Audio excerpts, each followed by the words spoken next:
আজকে আমরা দুটো এমন টপিক পড়বো। এই টপিক দুইটা আমরা ছোটবেলায় পড়ছি, কিন্তু এই টপিকগুলো আমরা আসলে ভালো পারি না। আমি যখন নিজে পড়তাম এই টপিকগুলো, আমি ভাবতাম যেগুলো আমি পারি, বাস্তবতা হচ্ছে যে সবগুলো এতটা ক্লিয়ারলি পারা যায় না, এবং ইংলিশ ব্যাপারটা কিন্তু এমন। তো আমার লক্ষ্য যেটা, সেটা হচ্ছে যে আমার সাথে সাথে তোমরা যখন ইংলিশটা পড়া শেষ করবা, অন্ততপক্ষে পরীক্ষার হলে গিয়ে মোটেই মোটেই ভয় পাবা না, আকাশ থেকে পড়বা না। তবে এটা কাদের জন্য? যারা আমি যেটা পড়াচ্ছি সেটা বাসায় বসে সেই পড়াটার উপর আমল করবে। শুধু ওয়াজ শুনলেই হবে না, ওয়াজটা শুনে সেই ওয়াজের উপরে আমল করতে হবে। ওয়াজ যদি এক কান দিয়ে শুনে আরেক কান দিয়ে বের করে দাও, লাভের লাভ, কিচ্ছু হবে না, কিচ্ছু হবে না। তো আমি আজকে পড়াই দিব হচ্ছে অ্যাডভার্বস এবং ডিটারমিনার্স, সময় থাকলে মডেল অক্সিলারিজ। এই দুইটা যে পড়াই দিব, অবশ্যই অবশ্যই এগুলোর সাথে সাথে যেটা করতে বলবো প্র্যাকটিস, সে প্র্যাকটিসটা করতে হবে। পরের দিন পরীক্ষা অংশ নিতে হবে, ভুল থেকে শিক্ষা নিতে হবে। এবং তুমি পরবর্তীতে যদি এগুলো ভালো পারতে চাও তাহলে প্র্যাকটিসের উপরে থাকতে হবে, কারণ ইংলিশ এগুলো ভুলে যাওয়াটাই স্বাভাবিক, এবং এগুলো খুবই কনফিউজিং, খুবই খুবই খুবই কনফিউজিং। তো আমরা পড়া শুরু করি, পড়া শুরু করলেই বুঝতে পারবো যে এগুলো কতটা কনফিউজিং। তো দুইটা টপিক আমাদের আজকে পড়ার কথা, একটা ডিটারমিনার এবং একটা adverb.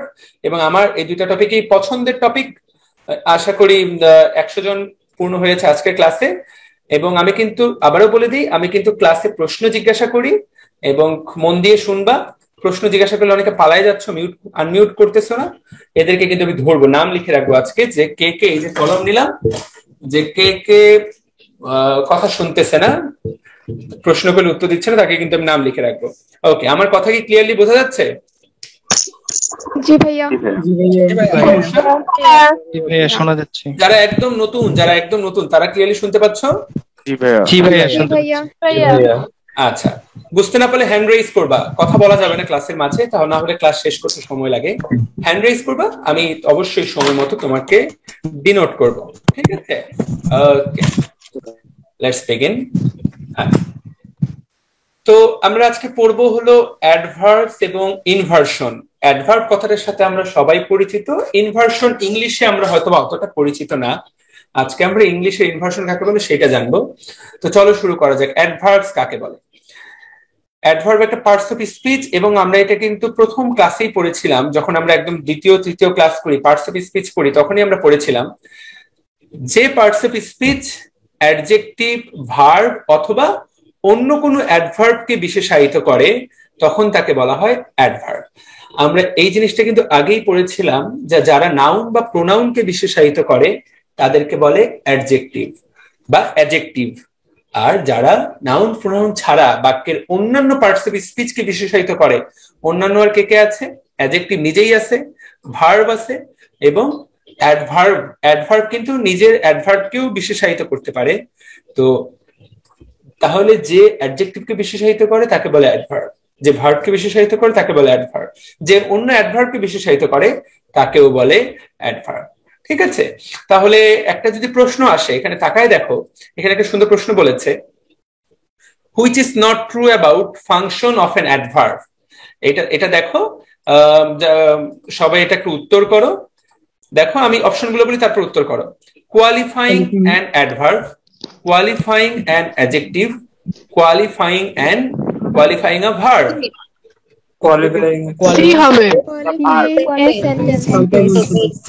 Qualifying a sentence, right? Yes, sir. জি ভাইয়া। ওকে, তো এটা অ্যাকচুয়ালি আমরা যতটুকু পড়েছি সেইটা অনুসারে এটাই কিন্তু তাহলে উত্তর, যে অ্যাডভার্ব কখনো সেন্টেন্সকে কোয়ালিফাই করে না। তবে তোমাদেরকে জানিয়ে দেওয়ার জন্য আমি জানিয়ে দিতে চাই, অ্যাডভার্ব কিন্তু অনেক সময় সেন্টেন্সকেও মডিফাই করতে পারে। অর্থাৎ এইখানে যে প্রশ্নটা দেওয়া হয়েছে, এটা আসলে একটা লোয়ার ক্লাস প্রশ্ন, মানে ছোট বাচ্চাদের জন্য ঠিক আছে, কিন্তু মনে রাখতে হবে অ্যাডভার্ব কিন্তু সেন্টেন্সকেও মডিফাই করতে পারে। অ্যাকচুয়ালি এখানে উত্তর আসলে ব্ল্যাঙ্ক, কিন্তু আমি তোমাদেরকে যে সংজ্ঞাটা পড়াইছি একটু আগে, সেই সংজ্ঞা অনুসারে এখানে কোয়ালিফাইং এ সেন্টেন্স হচ্ছে কারেক্ট উত্তর। তো এটা একটা ভর্তি পরীক্ষা আসছিল, তো এরকম দেখলে সেন্টেন্স উত্তর দেওয়াটি বুদ্ধিমানের কাজ, কারণ সেন্টেন্সকে নর্মালি খুব একটা পাওয়া যায় না, সেন্টেন্সকে মডিফাই করে এ ধরনের খুব বেশি পাওয়া যায় না। তবে একদমই পাওয়া যায় না ব্যাপারটা তা না, এই ক্ষেত্রে উত্তর দেওয়া যায়। তবে যদি অ্যাকচুয়াল কারেক্ট উত্তর দিতে চাই তাহলে এটা হবে, উত্তরটা হবে ব্ল্যাঙ্ক। তোমাদেরকে জানিয়ে দিলাম। তো এইটা গেল অ্যাডভার্ব। এখন আমরা জানবো ইনভার্সন কাকে বলে। ইনভার্সন শব্দের অর্থ হলো উল্টে দেওয়া। দেখো, ইনভার্সন মানে কিন্তু উল্টানো। ইনভার্সন, ইনভার্ট করে, আমরা তো সবাই জানি ইনভার্সন মানে উল্টে দেওয়া। দেখো, যখন বাক্যের স্বাভাবিক ধারা উল্টে যায় তখন সেটাকে বলা হয় ইনভার্সন। এখন কেন এটা উল্টে যায় বা কখন উল্টে যায়? অ্যাডভার্ব কখনো কখনো গুরুত্ব আরোপ করার জন্য শুরুতে বসে, এবং যখন অ্যাডভার্ব শুরুতে বসে তখন বাক্যের যে স্বাভাবিক ধারা, বাক্যের সেই স্বাভাবিক ধারা বদলে যায়, বদলে উল্টে যায়। এই যে বাক্যের স্বাভাবিক ধারা উল্টে যাওয়া, এই বাক্যের স্বাভাবিক ধারা উল্টে যাওয়া কি বলা হয়? ইনভার্সন। তো সবাই আমাকে যদি প্রশ্নটা উত্তর দাও, ইনভার্সন কেন ঘটে? অ্যাডভার্ব বাক্যের শুরুতে বসলে। শুরুতে বসলেই না, শুরুতে বসে যদি গুরুত্ব দিতে চাই আমরা, ওই শব্দটা অ্যাডভার্বটাতে কি করতে চাই? গুরুত্ব বোঝাই। আচ্ছা, তো আপাতত এই সংজ্ঞাটা শিখে রাখো। আমরা পুরোপুরি ইনভার্সনের উপরে আজকে মাস্টার হয়ে যাব এই ক্লাস শেষে। তুমি শুধু মনে রাখবা যে ইনভার্সন দিয়ে মূলত কি বোঝানো হয়? গুরুত্ব বোঝানো হয়। এবং এই ক্ষেত্রে অ্যাডভার্বটা কোথায় বসে? একদম বাক্যের শুরুতে বসে। নর্মালি অ্যাডভার্ব কিন্তু বাক্যের যে কোনো জায়গায় বসতে পারে। তাহলে অ্যাডভার্ব ইনভার্সনের মূল কথা হচ্ছে অ্যাডভার্ব বাক্যের শুরুতে বসবে। 2 নম্বর কথা হচ্ছে বাক্যের স্বাভাবিক ধারাটা কি হবে? উল্টে যাবে। এই কথাটা আমাদেরকে মনে রাখতে হবে যে বাক্যের স্বাভাবিক ধারাটা কি হবে? উল্টে যাবে। তো কিভাবে উল্টে যায় সেটা আমরা একটু পরে দেখব। তার আগে আমরা চলে অ্যাডভার্বটা পড়া শেষ করি, তারপরে ইনভার্সনটা সম্পর্কে পুরোপুরি জেনে ফেলবো। ওকে, জাস্ট আমাকে রনি বলো তো। রনি, রনি আছো? আনমিউট করো। রনি, কথা বলো। হ্যাঁ, তুমি বলো ইনভার্সন কাকে বলে? ভাইয়া, যেটা অ্যাডভার্ব যদি শব্দের শুরুতে বসে এবং সেটা যদি শব্দের শুরুতে বসবে? জি ভাইয়া। শব্দের শুরুতে বসবে না বাক্যের? বাক্যের শুরুতে বসবে। আচ্ছা, ঠিক আছে, হ্যাঁ বলো। এবং সেটা যদি গুরুত্ব আরোপ করে তাহলে সেটা উল্টে যাবে।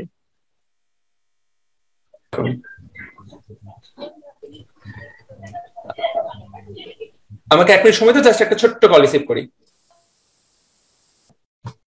ওকে, তো thank you Roni. Roni actually সুন্দর মতো উত্তর করতে পেরেছে। আমরা অ্যাডভার্ব শিখলাম, আমি একটু পরে ইনভার্সন সংজ্ঞা জিজ্ঞাসা করব। এইবার অ্যাডভার্বটা একদম পড়ে পুরোটা খুব দ্রুত পড়ে ফেলি। অ্যাডভার্ব আমরা দ্রুত পড়ে ফেলি। চলো শুরু করা যাক। তো অ্যাডভার্ব মনে রাখতে হবে এটা কিন্তু নাউন বা প্রোনাউনকে মডিফাই করতে পারে। পারে নাকি পারে না? সবাই উত্তর দাও। নাউন বা প্রোনাউনকে কি অ্যাডভার্ব মডিফাই করতে পারে? না, পারে না। পারে না, মনে রাখতে হবে। তাহলে নাউন বা প্রোনাউনকে কে মডিফাই করে? অ্যাডজেক্টিভ। আশা করি ইংলিশ ক্লাস করে এটুকু তো বুঝতে পারছো। তাহলে অ্যাডভার্ব ডাজন্ট মডিফাই, কি হবে উত্তর?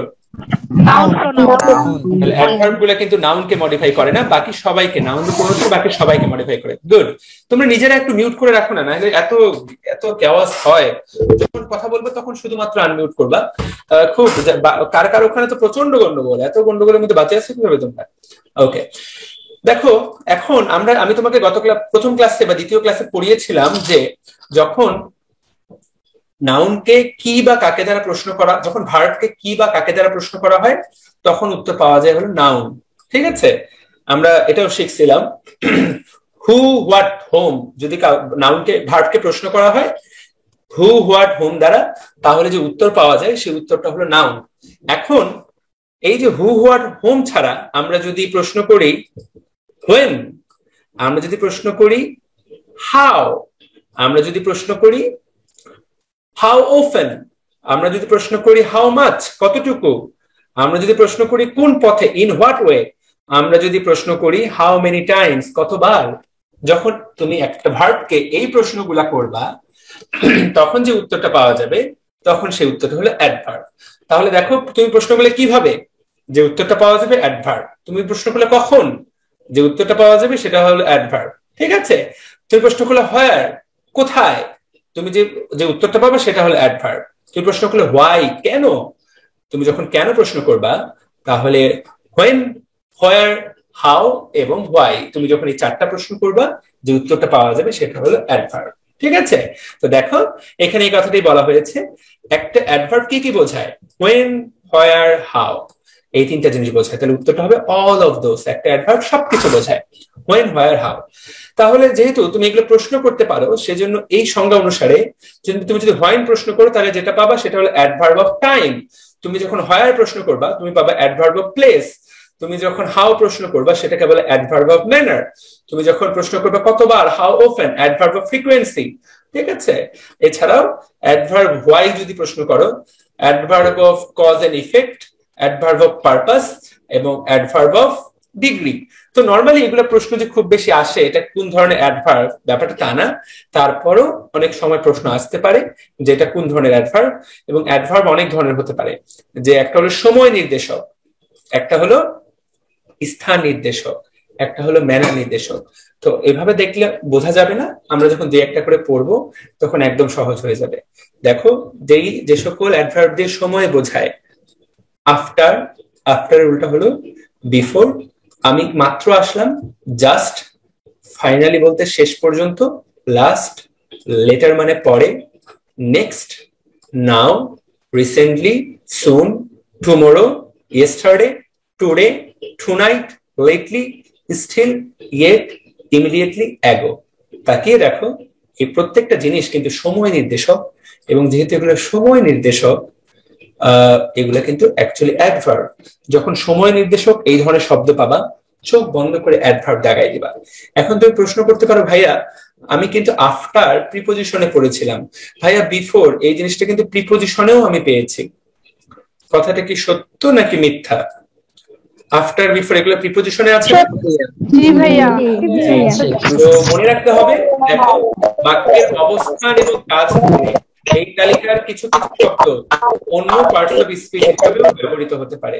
তাহলে এই তালিকার অন্য কিছু কিছু শব্দ অন্য পার্টস অফ স্পিচও হতে পারে, তবে নর্মালি তারা হলো আসলে অ্যাকচুয়ালি তারা হলো অ্যাডভার্ব, তবে তারা প্রিপোজিশন হিসেবে ব্যবহৃত হতে পারে, আবার অনেক সময় তারা অ্যাডজেক্টিভ হিসেবে ব্যবহৃত হতে পারে, ডিপেন্ডস যে বাক্যে সেটা কিভাবে ব্যবহৃত হচ্ছে। নর্মালি তারা কিন্তু অ্যাডভার্ব অফ টাইম, তুমি সময় নির্দেশক কোনো কিছু পেলেই দাগাই দিবা দে আর অ্যাডভার্ব অফ টাইম, মনে থাকবে। এবার হলো অ্যাডভার্ব অফ প্লেস। প্লেস দেখো যখন স্থান বোঝানো হবে, অ্যাব্রড, অ্যাব্রড মানে বিদেশ, এনিহোয়ার যে কোনো জায়গায়, এভরিহোয়ার সব জায়গায়। তারপর দেখো আপ স্টেয়ার, আপ স্টেয়ার মানে সিঁড়ি দিয়ে উপরে উঠে বা ছাদ বোঝানো হয়, ডাউন স্টেয়ার মানে সিঁড়ি দিয়ে নিচে নেমে। ওকে, তারপর দেখো হেয়ার এইখানে, দেয়ার সেইখানে। ওকে, তারপর দেখো আন্ডারগ্রাউন্ড, নো হোয়ার কোথাও না, সাম হোয়ার কোথাও। ওকে, ইন আউট, প্রত্যেকটা একটা পড়লে বিপরীত শব্দটা পড়ে ফেলবে, তাহলে পড়াটা সহজ হবে। বুঝতে পেরেছ? ঠিক আছে, ইন আউট, হোম, আউটসাইড বা ঘরের ভিতরে ঘরের বাইরে। সো ডাউনটাউন, ব্যাক, ব্যাক মানে পেছনে, এবং অ্যাওয়ে দূরে। তো যখন এই শব্দগুলো ব্যবহৃত হবে এগুলো প্রত্যেকটি অ্যাডভার্ব, এবং these are adverb of place. এগুলো বোঝার জন্য তোমার আইনস্টাইন হওয়ার দরকার নাই, প্রচন্ড ট্যালেন্ট হওয়ার দরকার নাই, শুধু একটা মনোযোগ থাকলেই তুমি বলতে পারবে these are adverb of place. এবার অ্যাডভার্ব অফ ম্যানার। দেখো ম্যানার বলতে বোঝানো হয় কিভাবে ঘটনাটা ঘটেছে বা কিভাবে ভার্বটা কাজ করতেছে। দেখো হি ইজ ওয়াকিং স্লোলি, সে আস্তে আস্তে হাঁটছে। তাহলে দেখো কিভাবে হাঁটছে তুমি প্রশ্ন করলে, আস্তে আস্তে। তারপরে দেখো এখানে একটা সুন্দর বিষয় আছে, হার্ডলি। ঠিক আছে, আবার এখানে একটা বিষয় আছে হার্ড। তো দেখো তো তোমাদের কি মনে হয় হার্ড কথাটা কি অ্যাডভার্ব নাকি অ্যাডজেক্টিভ? অ্যাডজেক্টিভ।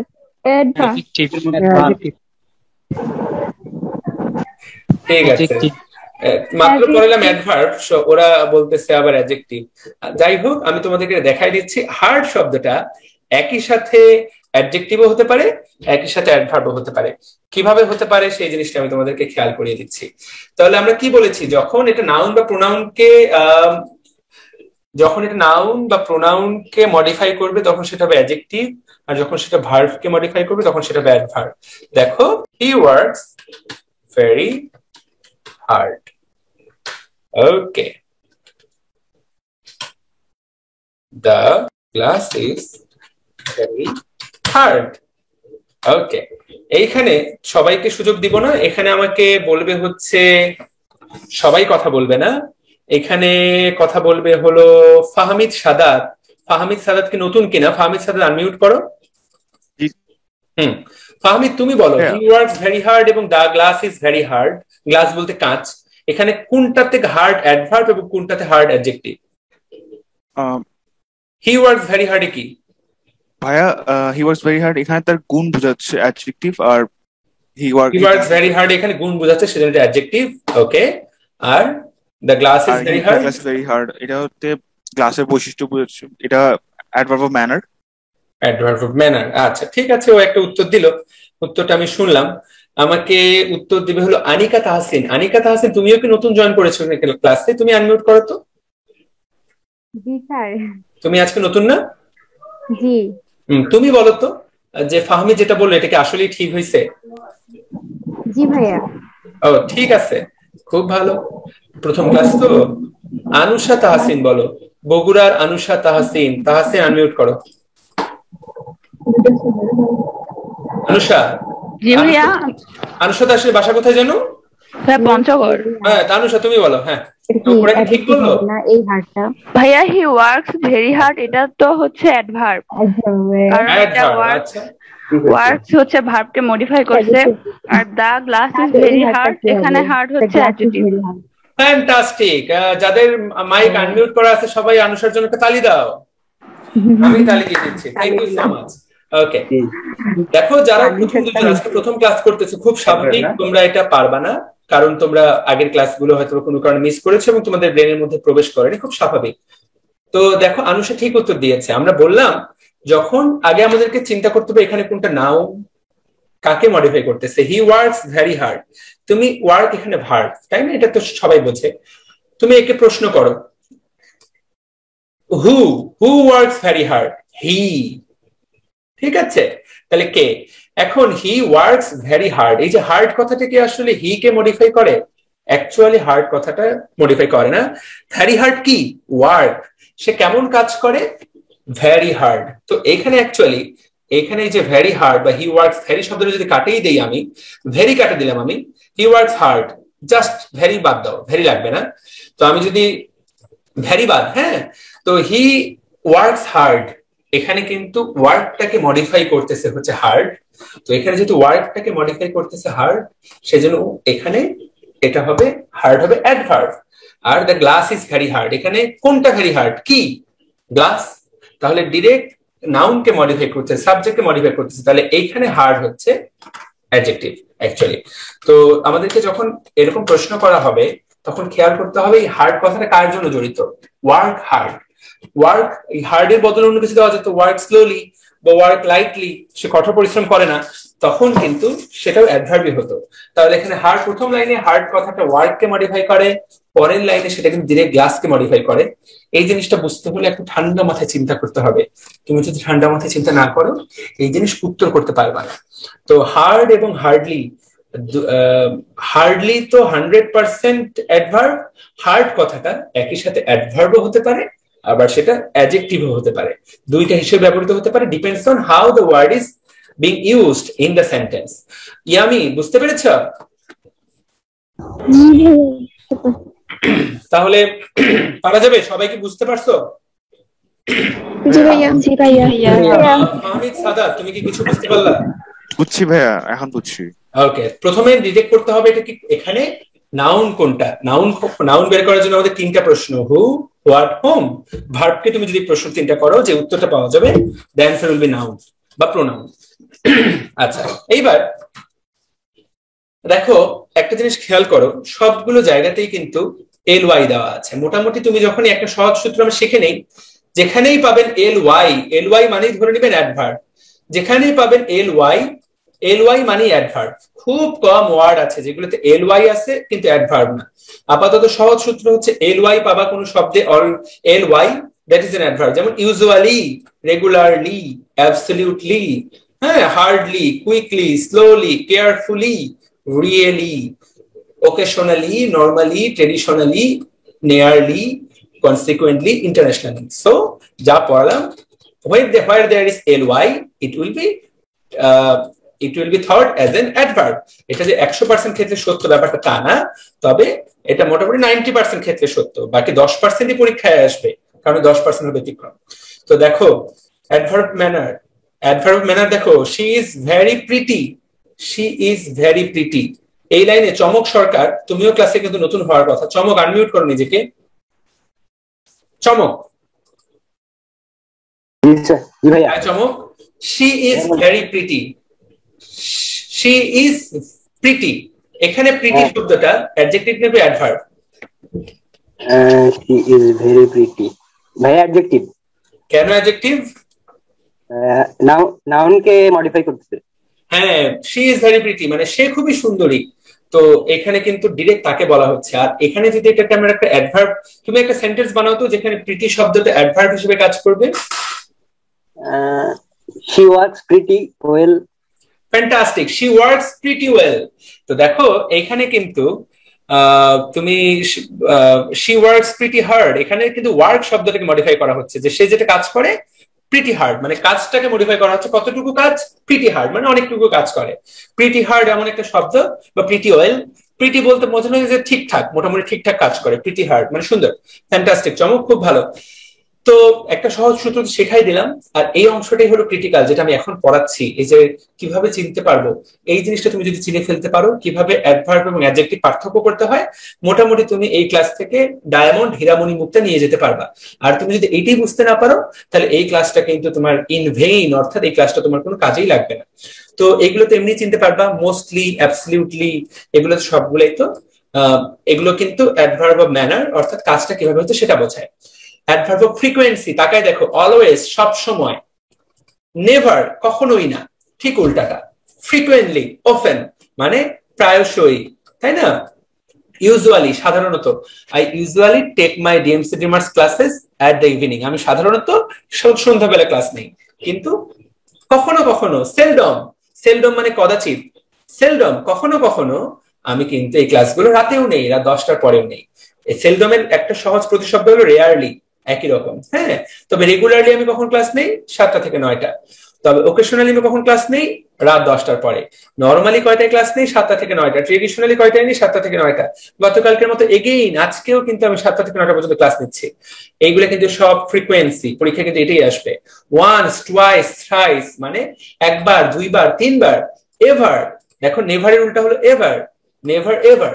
এছাড়া উইকলি, সপ্তাহে একবার, sometimes. Okay, this are all adverbs. এবং তুমি যখন কোথাও এই শব্দগুলো দেখবা, ধরে নিবা this are adverbs of frequency.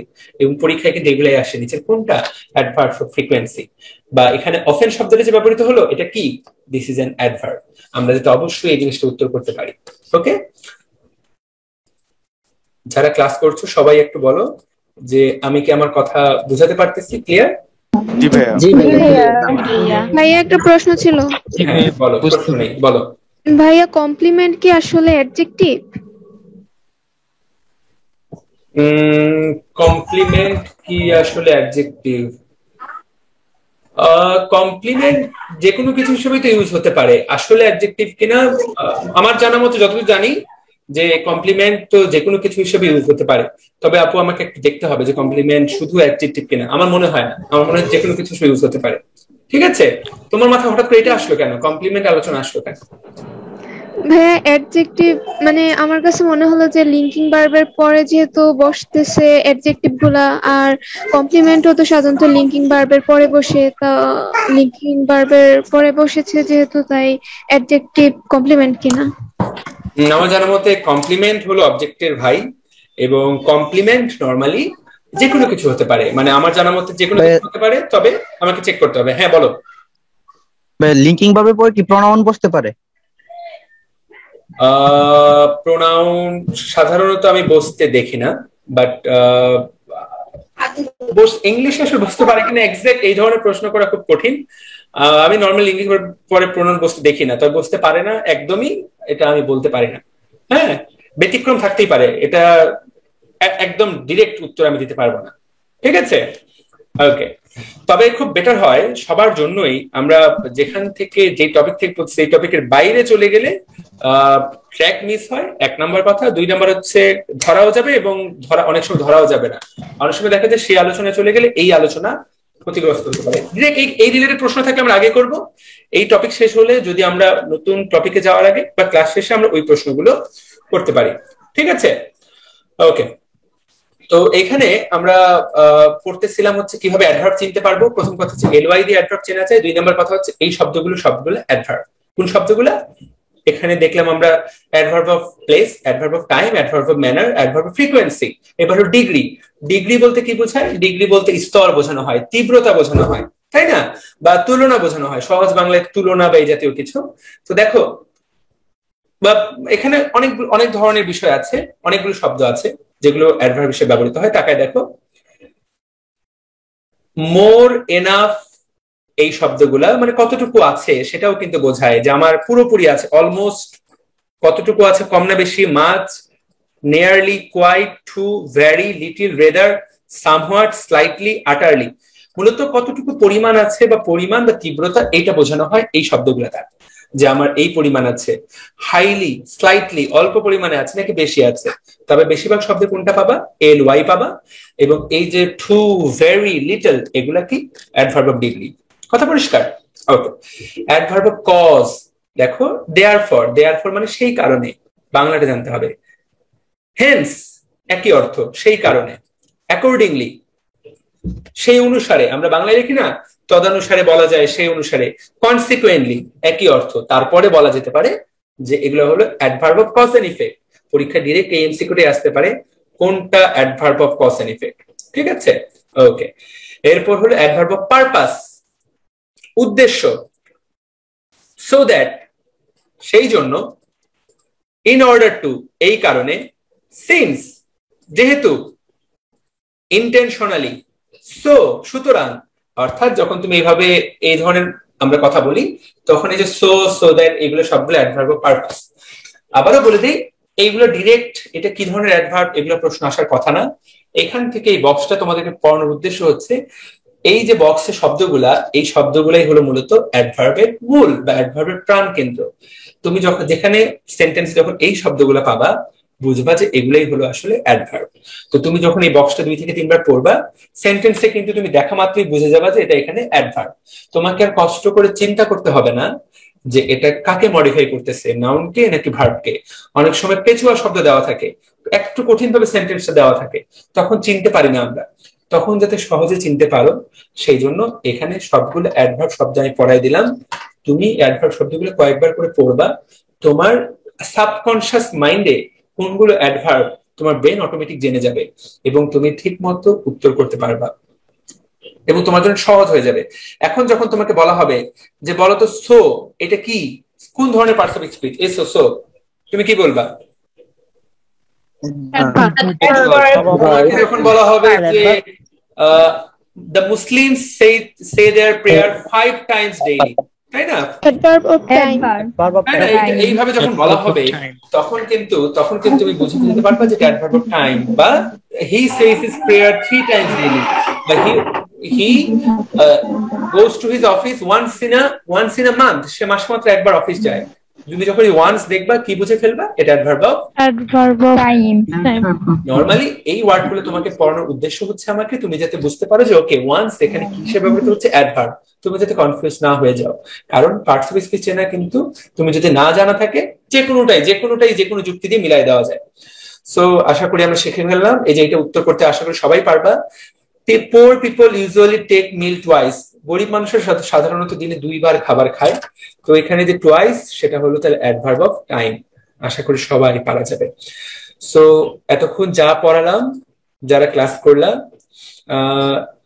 Mohammad Shahriar Yunus Ashiq, তুমি আমাকে বলো, আশিক আনমিউট করো নিজেকে।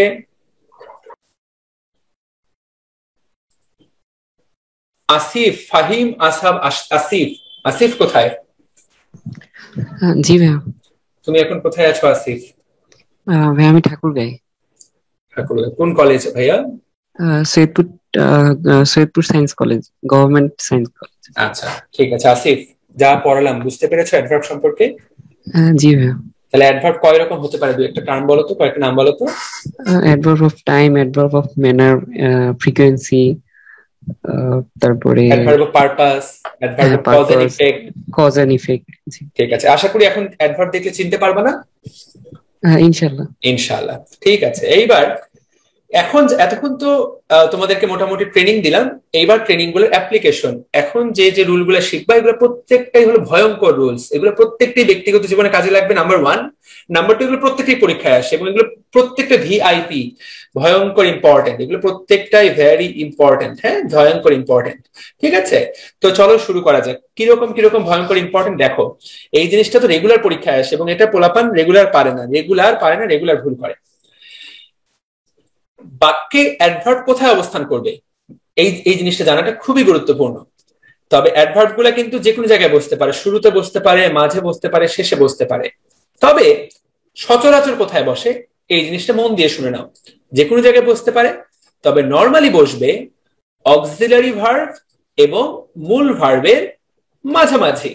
তো তোমরা আশা করি সবাই জানো অক্সিলারি ভার্ব কাকে বলে। Am, is, are, was, were, have, has, had, এগুলোকে বলা হয় অক্সিলারি ভার্ব। ঠিক আছে, আর মূল ভার্ব তো যেমন আমি খাই, আই ইট, এখানে কিন্তু ইট হলো মূল verb. He goes to school, এখানে গোজ হলো মূল verb. He is going to school, এখানে ইজ হলো অক্সিলারি ভার্ব, গোয়িং হলো এখানে মূল ভার্ব। তো এই যে অ্যাডভার্ব গুলা এই দুই ভার্বের মাঝামাঝি জায়গায় বসবে। তাহলে অ্যাডভার্ব গুলো কোথায় বসে? অক্সিলারি ভার্ব বা মডাল ভার্ব এবং মূল ভার্বের মাঝামাঝি। এই জিনিসটা বোঝাটাই সবচেয়ে গুরুত্বপূর্ণ। আর যদি দুইটা অক্সিলারি ভার্ব থাকে তাহলে দুইটা অক্সিলারি ভার্বেরই মাঝখানে বসবে। তাহলে অ্যাডভার্বের কাজ হচ্ছে দুইটা ভার্বের মাঝখানে ঢুকে যাওয়া। এইটুকু মনে রাখলে তুমি উত্তর করতে পারবা, না হলে কিন্তু পরীক্ষা ভুল হবে। তাহলে আমাকে এই সূত্রটা মতে এইটা কে উত্তর করতে পারবে? কে না, আমাকে ফারিয়া, তাবাসসুম, তাহসিন, তুমি আপু আনমিউট করো নিজেকে, আনমিউট করে হ্যালো বলো। ফারিয়া, ফারিয়া তুমি বলো the train dash from Paris. ঠিক আছে, দেখো এখানে বেশ কিছু অপশন দেওয়া আছে। আমি তোমাকে বি নাম্বারটা হবে হ্যাজ অলরেডি অ্যারাইভড, এটা ফ্যান্টাস্টিক। দ্য ট্রেন, এটা কেন হলো? অলরেডি হ্যাজ অ্যারাইভড কেন হলো না?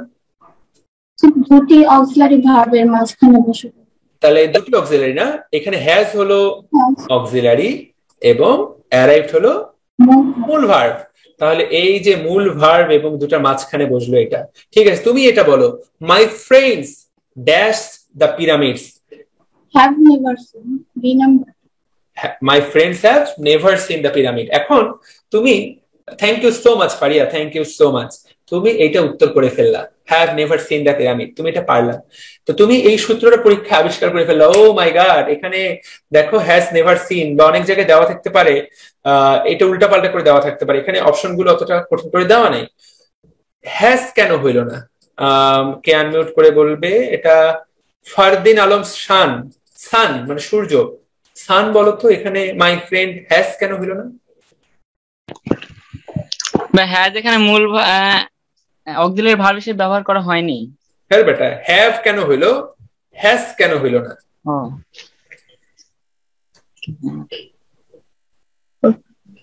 জানা নাই আমার।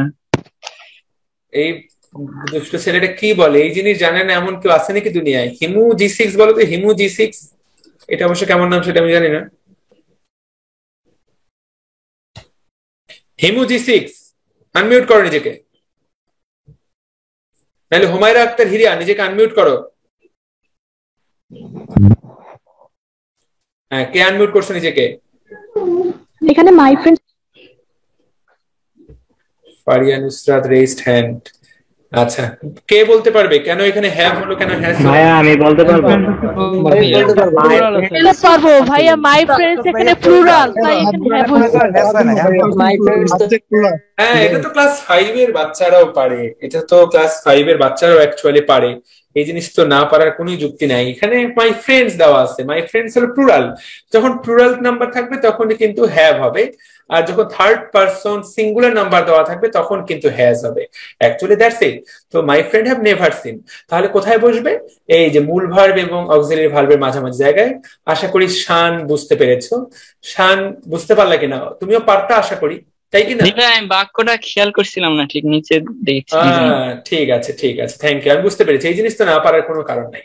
ওকে, তো দেখো তাহলে এটা একটা খুব কিন্তু দারুণ নিয়ম শিখলাম। এখানে অপশন গুলো সহজ দেখতেছো, পরীক্ষা কিন্তু সহজ অপশন থাকবে না, ওই এগুলো উল্টাপাল্টা করে দিবে। অলরেডিটা আগে দিয়ে দিবে, অলরেডিটা পরে দিয়ে দিবে, already the train has arrived from Paris. Already এটা একদম কি করে দিবে, সামনে দিয়ে দিবে, but that is not the correct one. Normally কোথায় বসবে, অলরেডি সামনে বসবে না, তুমি যখন সেন্টেন্স লিখবা already should be between the verbs, auxiliary verb and the মূল ভার্ব। আশা করি আমার কথাটা সবার কাছে পরিষ্কার। A lot of money has already been spent, দেখো কি সুন্দর, a lot of money has already been spent, has এবং been এখানে দুটাই কিন্তু অক্সিলারি ভার্ব, এখানে কিন্তু মূল ভার্ব একটাও নাই, তাহলে এখানে দুটাই অক্সিলারি ভার্ব, has already দুইটা ভার্বের মাঝখানে বসে আছে অলরেডি। তুমি কিন্তু অলরেডি সামনে বসে লাইনটা বলতে পারো, already a lot of money has been spent, এই লাইনটা বললেও কিন্তু শুনতে যে খারাপ শোনাচ্ছে তা না, এইভাবে বলতে পারো a lot of money has been spent already, আমরা কিন্তু এভাবেও বলতে পারি, কিন্তু এভাবে বললে কি সেন্টেন্সটা কারেক্ট হবে অলরেডি কে সামনে পেছনে দিলে? না ভাইয়া। তাহলে সামনে দিলে কি ইনভার্স হয়ে যাবে?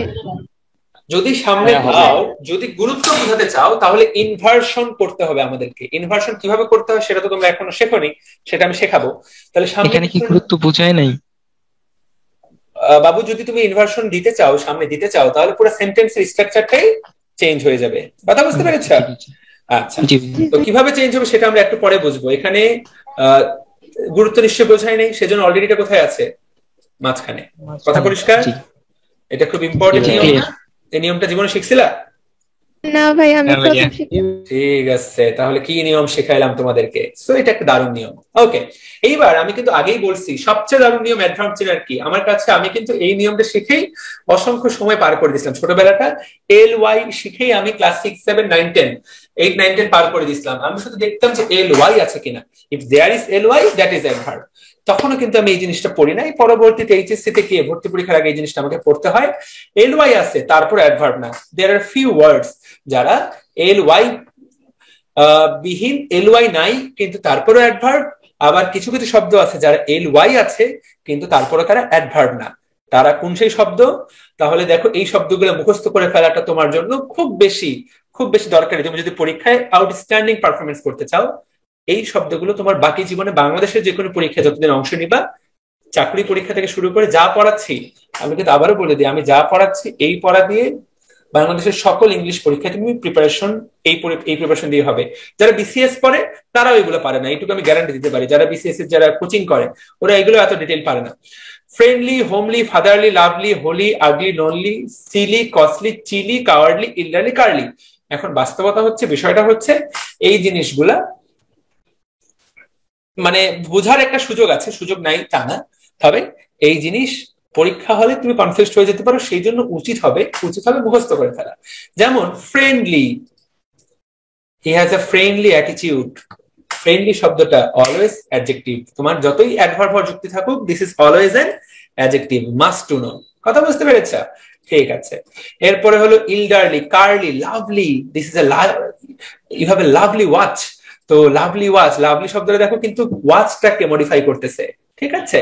তারপর হোলি বলতে পবিত্র, you are very ugly, ly আছে কিন্তু তারপরও এটা অ্যাডভার্ব না, adjective. You are a silly boy, তুমি একটা বোকা ছেলে। So this iPhone is very costly, তুমি যখন এভাবে বলবো আইফোন খুবই কস্টলি হয়ে যাবে অ্যাডজেক্টিভ। শব্দগুলো আমি বলে দিচ্ছি। হি হ্যাজ আ ফাদারলি ফিগার, তার মধ্যে একটা তার মধ্যে পিতা, তার মধ্যে আমি নিজের বাবাকে দেখতে পাই। They have created a homely environment, তারা একটা বাসার পরিবেশের মতো পরিবেশ তৈরি করেছে, ঠিক আছে।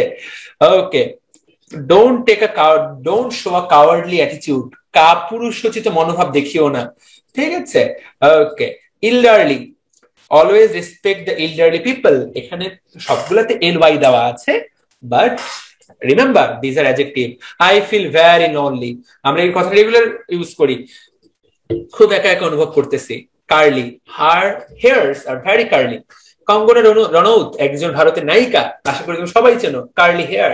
তো কঙ্গনাস হেয়ার্স আর ভেরি কার্লি, তুমি যখন বলবা তখন এই যে কার্লি শব্দটা অ্যাডভার্ব হবে না, that will used as an adjective. So this are the culprits, সহজ বাংলায় এরাই হলো সেই কালপ্রিট গুলা যাদের শেষে ly আছে, বাট তারা কিন্তু অ্যাডজেক্টিভ। ফরজে আইন, মুখস্থ করাটা ফরজে আইন। তুমি যদি এই জিনিস মুখস্থ না করো, তুমি মোটামুটি পরীক্ষা হলে লাড্ডা গুড্ডা হয়ে যাবা। Which one is an adverb. তাকায় দেখো, আগলি হোলিকে দিয়ে রাখছে, অনেকেই বোকামি, ঠিক আছে, আগলি হোলি ডার্টি। তাহলে এইখানে উত্তর কোনটা? সবাই একসাথে উত্তর দাও, এখানে উত্তর কোনটা? ওয়াইজলি। দেখো তাহলে এলওয়াইটি কিন্তু উত্তর, কিন্তু এই ওয়াইজলি কিন্তু এই জায়গাতে নাই। তো মোটামুটি যে কয়টা শব্দ এখানে দিলাম, কয়টা? 1টা 2টা 3টা 4টা 5টা 6টা 7টা 8টা 9টা 10টা 11টা 12টা 13টা 14টা। হ্যাঁ, ডার্টিটা তো দেওয়া নেই ভাই। ডার্টি অর্থ নোংরা, এই জন্য ভাই ডার্টি কেন দেওয়া থাকবে? আজও তো নাই। সরি ভাই। আচ্ছা ঠিক আছে, এখানে ভাইয়া ভাইয়া বলো। একটা কোয়েশ্চেন ছিল, ওই যে এ লট অফ মানি, আগের পেজটা একটু দেখেন না। দেখাইলাম এই লট অফ মানি, হ্যাঁ এখানে যে মানে অলরেডিটা তো হচ্ছে দুইটা অক্সিলারি ভার্বের মাঝখানে বসছে, বিন আর স্পেন্টের মাঝখানে বসে নাই যে, ওখানে দিলে কি প্রবলেম হবে? যখন দুইটা অক্সিলারি ভার্ব থাকবে তখন দুইটা অক্সিলারি ভার্বের মাঝে বসবে, দ্যাটস ইট। ঠিক আছে, যদি দুইটা অক্সিলারি ভার্ব থাকে তাহলে তার মাঝে বসবে, এটাই সূত্র। এই যে দুটো অক্সিলারি ভার্ব থাকে তাদের মাঝে বসবে। ঠিক আছে, তোমার প্রশ্নটা খুবই লজিক্যাল, খুব সুন্দর প্রশ্ন। But A lot of money has been already spent, এভাবেও দেওয়া যেতে পারে। বাট হ্যাজ বিন, যেহেতু এখানে দুইটা মডেল দুইটা এখানে অক্সিলারি ভার্ব আছে, তাদের মাঝে বসবে। That's the rule. Thank you so much. তুমি যে আরেকটা কি বলে এটাকে খুঁটিয়ে বের করেছো, সবারই কাজে লাগলো। ফ্যান্টাস্টিক। তাহলে এই যে 14টা মুখস্থ করে ফেলবা, সুন্দর করে মুখস্থ করবা। এটা কিন্তু তোমার পুরো জীবনে, বাংলাদেশে যতদিন আছো, পরীক্ষা যতদিন দিবা, কাজে লাগবে। যখন বিসিএস করবা তখন তোফায়েল ভাইয়ের কথা মনে পড়বে, ইনশাআল্লাহ তোমাদের তখনও কিন্তু কাজে লাগবে। ওকে, so there R few words যেগুলো শেষে এলওয়াই নাই, কিন্তু সেগুলো অ্যাডভার্ব হিসেবে ব্যবহৃত হয়, অ্যাডজেক্টিভ হিসেবে ব্যবহৃত হয়। তার মধ্যে একটা তুমি জানো, হার্ড। এছাড়াও হার্ড, ফাস্ট, লেট, ওয়েল, এই 4টা মুখস্থ করবা। যারা কিন্তু একই সাথে অ্যাডজেক্টিভও হতে পারে, আবার অ্যাডভার্বও হতে পারে, depends on how the word is being used in the sentence. He runs fast, সে দ্রুত দৌড়ায়। তাহলে এইখানে এটা কি, অ্যাডভার্ব নাকি অ্যাডজেক্টিভ?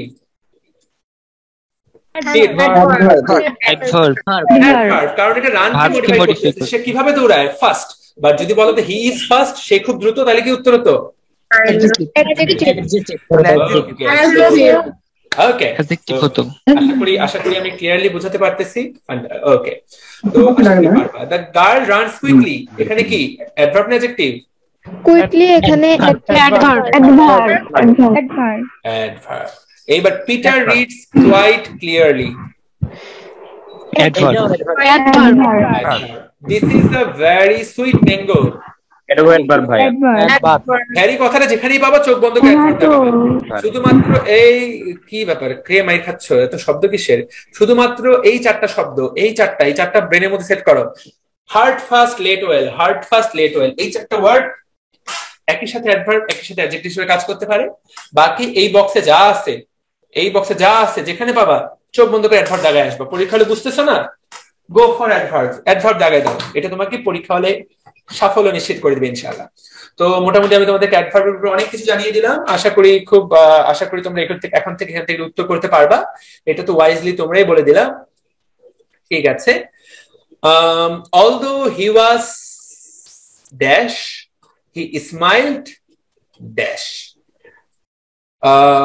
যে কোনটি উত্তর হতে পারে। although he was annoyed, ঠিক আছে, he smiled in a friendly way, এই লাইনটা আসলে এখানে সবচেয়ে সুন্দর বোঝায়। যদিও সে খুব বিরক্ত ছিল, তারপরে সে একটা হাসি মুখ দিয়ে রিপ্লাই দিল বা হাসি মুখে দিল। তো এগুলো আসলে সেন্টেন্স কি বলে, ইংলিশের দক্ষতার উপর এই জিনিসটা উত্তর করা যাবে।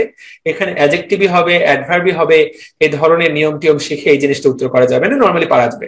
ওকে, দেখো এখন আমরা দেখলাম কোনো কিছুর সাথে এলওয়াই যোগ করলে সেটা কিন্তু অ্যাডভার্ব হয়ে যায়।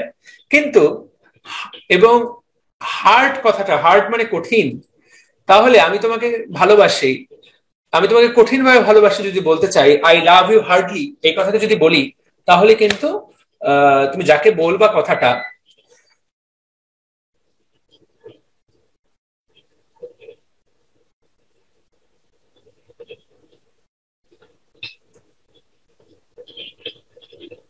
তোমরা কি আছো লাইনে? লাইন তো কেটে যাওয়ার কথা। সবাই শুনতে পাচ্ছ? জি ভাইয়া আমি হচ্ছে কারেন্ট চলে গেছে, সরি আমি হচ্ছে কারেন্ট চলে গেছে। ওকে, তো দেখো তুমি যখন বলবা কাউকে যে আমি তোমাকে কঠিন ভাবে ভালোবাসি, তখন তুমি যদি এই ইংলিশটা ইউজ করো যে আই লাভ ইউ হার্ডলি, তখন কিন্তু তোমাকে সে মায়ের দিবে ধরে। কারণ আই লাভ ইউ হার্ডলি বলতে বোঝায় আমি তোমাকে কিঞ্চিত ভালোবাসি। তো কোথায় হার্ড মানে কঠিন ভাবা কঠিন, আর কোথায় হার্ডলি মানে কিঞ্চিত বা কদাচিৎ, তাহলে দেখো এখানে কিন্তু অর্থটা বদলে যাচ্ছে। এই জিনিসটা আমাদেরকে জানতে হবে। এবং হার্ডলি কথাটা অ্যাকচুয়ালি কি প্রকাশ করে? হার্ডলি কথাটা অ্যাকচুয়ালি নেগেটিভ অর্থ প্রকাশ করে। তাহলে কোথাও তুমি যদি হার্ডলি কথাটা ব্যবহার করো তাহলে বুঝবা যে সেটা নেগেটিভ অর্থ প্রকাশ করতেছে। ওকে, যেমন দেখো হার্ড মানে কঠিন, তাহলে হার্ডলি মানে কদাচিৎ। আবার লেট মানে দেরি, কিন্তু লেটলি শব্দের অর্থ সম্প্রতি, পুরো একদম অর্থটাই আলাদা। তো এই অর্থটা তোমাকে আসলে জানতে হবে। যেমন he learned to read, he learned read and write quite lately in his life. He learned, এখানে আসলে হি লার্নড ইডি হবে। He learned reading and writing quite lately মানে সম্প্রতি, ঠিক আছে। তবে না, এখানে সম্প্রতি হবে না, এখানে quite late in his life, দেরি করে, এখানে দেরি করে বোঝাচ্ছে। আর তুমি যদি বলো যে লেটলি, সম্প্রতি খবর পাওয়া যাচ্ছে যে করোনা ভাইরাস ছড়িয়ে গেছে, সেই সকল জায়গায় you have to use lately. তো এখানে হার্ড এবং হার্ডলির মধ্যে কি সম্পর্ক আমরা আশা করি বুঝতে পারলাম। লেট এবং লেটলির মধ্যে কি সম্পর্ক আশা করি তুমি সেটাও বুঝতে পারবা। Okay fine. এইবার নেগেটিভ ওয়ার্ডস, আমি যে কথাটা মাত্র বললাম যে হার্ডলি কথাটা অ্যাকচুয়ালি নেগেটিভ ওয়ার্ড কে প্রকাশ করে, এটা প্রকাশ করে নেগেটিভিটি। তুমি যদি রেয়ারলি কোথাও প্রকাশ করো, রেয়ারলি শব্দের ব্যবহার করো, বেয়ারলি ব্যবহার করো, সেলডম ব্যবহার করো, স্কার্সলি ব্যবহার করো, এই শব্দগুলো দিয়ে অলরেডি নেগেটিভ বোঝায়। যেই লাইনে তুমি এই জিনিসগুলো ব্যবহার করবা সেখানে তুমি আর নট ব্যবহার করতে পারবা না। This is very important. কি ব্যবহার করতে পারবা না? নট। দেখো এটা অনেকেই ভুল করে। Seldom, barking dog seldom bites. Seldom কথাটা আমরা জানি, যেই কুকুরটা ঘেউ ঘেউ করে সে সহজে কামড়ায় না। এটার ইংলিশটা কি? Barking dog seldom bites. Barking dog seldom bites অর্থাৎ ঘেউ ঘেউ করা কুকুর সহজে কামড়ায় না। বা এটাকে আরেকটা, এটার একটা সহজ সুন্দর একটা বাংলা প্রবাদ আছে, কি বলতো? যত গর্তে তত বর্ষে না। যত গর্জে তত বর্ষে না। একটা বন্ধু, এরকম দুই বন্ধু রাস্তা দিয়ে যাচ্ছে, রাস্তায় একটা কুকুর খুব বেশি ঘেউ ঘেউ করতেছে। তো একটা বন্ধু খুব বেশি ভয় পেয়ে গেল কুকুরে ঘেউ ঘেউ শুনে, যে দোস্ত দোস্ত চলে তাড়াতাড়ি তাড়াতাড়ি হাঁটি, এই কুকুরটা আমাদেরকে কামড়াবে। তখন সেই বন্ধুটা বলল যে আরে তোর ওই প্রবাদটার কথা মনে নাই যে বার্কিং ডগ সেলডম বাইটস।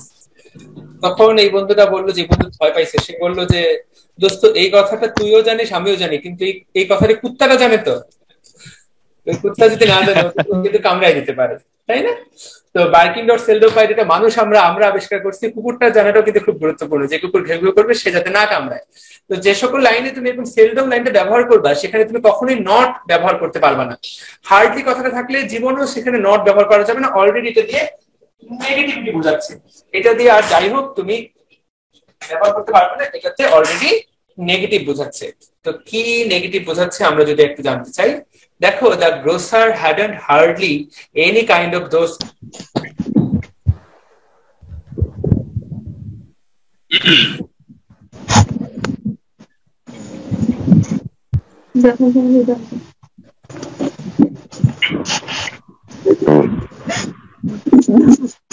সবাই শুনতে পাচ্ছ? জি ভাইয়া। দেখা যাচ্ছে না? শুনতে পাচ্ছি। শোনা যাচ্ছে, দেখা যাচ্ছে তো? সবই শোনা যাওয়ার কথা, দেখা যাওয়ার কথা। দেখা যাচ্ছে। ওকে, রেকর্ড হচ্ছে না? রেকর্ডিং দেখাচ্ছে তো না? Very good. Okay fine. So চলো, সো তাহলে এই লাইনটা কিন্তু ঠিক আছে, তোমাদেরকে বলার জন্য বলতেছিলাম। এই লাইনটা কি ঠিক আছে? The grosser hadn't hardly any kind of that can goods, এটা কি ঠিক আছে? তাহলে এখানে কি আছে? নট আছে। নট কি হবে? হবে না, নট হবে না। এখানে নট নাই, সেটাই হবে উত্তর। নট উঠে যাবে, যে কোনো একটা, এখানকার তিনটার মধ্যে যে কোনো একটা হবে উত্তর। হ্যাঁ, the grosser had hardly any kind of any of those kind. তো এখানে যে দোষ আছে তাহলে সি হবে না, কারণ প্লুরাল ফর্ম হবে hardly had any of those kinds. ঠিক আছে, তুমি এখানে প্রত্যেকটা অংশ দেখতে হবে। যখন দুইটা লাইন এক হয়ে যাবে তখন দেখতে হবে কোনটা সঠিক বেশি, কোনটা কম সঠিক, কোনটা বেশি ভুল, কোনটা কম ভুল। এখানে দোজ কাইন্ডস এইটা হবে। ঠিক আছে, তো হার্ডলি ওই দোকানদারের কাছে এই পণ্যটা খুব এই পণ্যটা আসলে নেই বললেই চলে, হার্ডলি দেখে নেগেটিভ কিছু বোঝানো হয়। এই জিনিসটা কিন্তু খুব ইম্পর্টেন্ট। যেখানে হার্ডলি থাকবে, সেলডম থাকবে, নট কখনোই হবে না। 100-এ 100 কখনোই নট হবে না। ঠিক আছে, ওকে।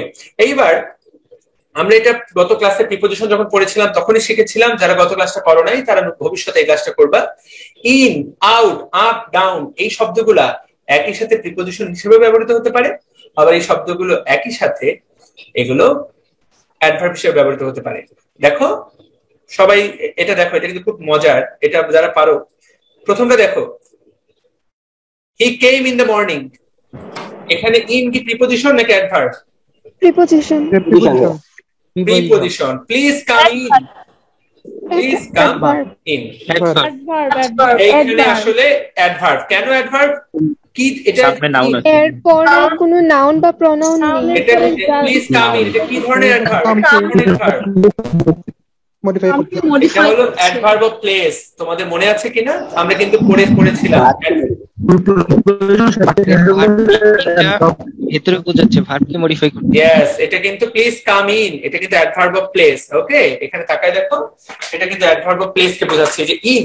তো নরমালি কিভাবে চিনবা যখন প্রিপোজিশন জাতীয় শব্দগুলা শুধুমাত্র একদম বাক্যের শেষে বসবে, একদম বাক্যটা ওই শব্দটা দিয়েই শেষ হয়ে গেল, বুঝবা সেটা অ্যাডভার্ব হিসেবে ব্যবহৃত হচ্ছে। যেমন আমি মাত্র পড়ালাম প্লিজ কাম ইন আর he came in the morning, এটা কিন্তু বাক্যের মাঝামাঝি। একই রকম উদাহরণ আরো থাকার কথা।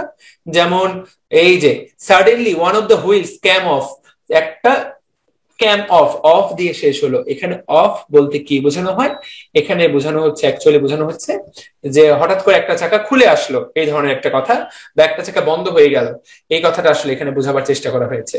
তাহলে এটা এখানে অ্যাডভার্ব। তাহলে যখন প্রিপোজিশন গুলা দিয়ে শেষ হবে, ধরে নিবা সেখানে সেই প্রিপোজিশনটা অ্যাডভার্ব হিসেবে কাজ করতেছে। তো আশা করি জিনিসটা তুমি উত্তর করতে পারবা কিভাবে অ্যাডভার্ব এবং প্রিপোজিশনের মধ্যে পার্থক্য করা যাবে, রাইট? ওকে, অ্যাডভার্বের মোটামুটি শেষ প্রান্তেই আমরা চলে আসতেছি। কিছু অ্যাডভার্ব শেষ করে ইনভার্সন পড়তে হবে। কিছু অ্যাডভার্ব আছে, দেখো টু এবং টু, এই কথাটা আমরা সবাই জানি। He is too weak to walk, এই কথাটি দিয়ে মনে রাখবা, এটা সবসময় নেগেটিভ অর্থ প্রকাশ করে। He is too weak to walk, এবং এটা সবসময় কি অর্থ প্রকাশ করে? নেগেটিভ অর্থ প্রকাশ করে। এবং টু এর যে স্ট্রাকচারটা দেখো, যে সাধারণত টু এর মাঝখানে একটা অ্যাডজেক্টিভ হবে অল দ্য টাইম। তাহলে he is too weak to walk, পরীক্ষা যদি কখনো বলে যে he is too weak to walk, এখানে উইক কি? Weak will be always adjective. Too এবং টু এর মাঝখানে অলওয়েজ কিন্তু অ্যাডজেক্টিভ হবে। দেখো he is too weak to move. আচ্ছা, তাহলে এখানে টু এবং টু, এই টু হলো আমাদের অ্যাডভার্ব। তাহলে টু কি হিসেবে ব্যবহৃত হয়? টু অ্যাডভার্ব হিসেবে ব্যবহৃত হয়। এখানে তাকায় দেখো, এই যে টু কিন্তু অ্যাডভার্ব অফ ডিগ্রি, এটা কিন্তু এখানে ব্যবহৃত হচ্ছে। তো টু পরীক্ষা যদি আসে এখানে এটা কি ধরনের জিনিস, এটা কিন্তু একটা অ্যাডভার্ব, আশা করি পারা যাবে। এবং হুইচ অফ দ্য, এই লাইনটা দেখে উত্তর করো তো, 93 নম্বর 2 নম্বর প্রশ্নের উত্তর করো, কে উত্তর করতে পারবে? আমি পড়ে শোনাচ্ছি। Which of the following sentences have negative meaning? My friend, B হবে। Our new messenger is too clever to be. কারণ আমরা কি বলেছি, যেখানে টু থাকবে সেটা দিয়ে কি বোঝাবে? নেগেটিভ মিনিং বোঝাবে, রাইট? Thank you. তাহলে পরীক্ষা কিন্তু এটা কিন্তু পরীক্ষার একটা প্রশ্ন, আশা করি পারা যাবে। আমরা আর অল্প 2 থেকে 3টা জিনিস পড়ার পরই মোটামুটি অ্যাডভার্ব সম্পর্কে পড়া শেষ করে ফেলবো। এইখানে দেখো, এটা খুব ইম্পর্টেন্ট তথ্য, এটা একটা মজার তথ্য, এই তথ্যটা খুবই সুন্দর। এনাফ শব্দটা যখন অ্যাডভার্ব হিসেবে ব্যবহৃত হয়, খেয়াল করো, ইম্পর্টেন্ট, এনাফ কিন্তু একই সাথে অ্যাডভার্ব হিসেবে ব্যবহৃত হতে পারে, অ্যাডজেক্টিভ হিসেবে ব্যবহৃত হতে পারে। যদি অ্যাডভার্ব হিসেবে ব্যবহৃত হয় তাহলে এটা অ্যাডজেক্টিভ বা অ্যাডভার্বের পরে বসে, অন্য কোনো অ্যাডজেক্টিভ বা অন্য কোনো অ্যাডভার্বের পরে বসে। আর যদি অ্যাডজেক্টিভ হিসেবে ব্যবহৃত হয় তাহলে নাউনের পূর্বে বসবে। খেয়াল করো, নাউনের পূর্বে কখন বসে?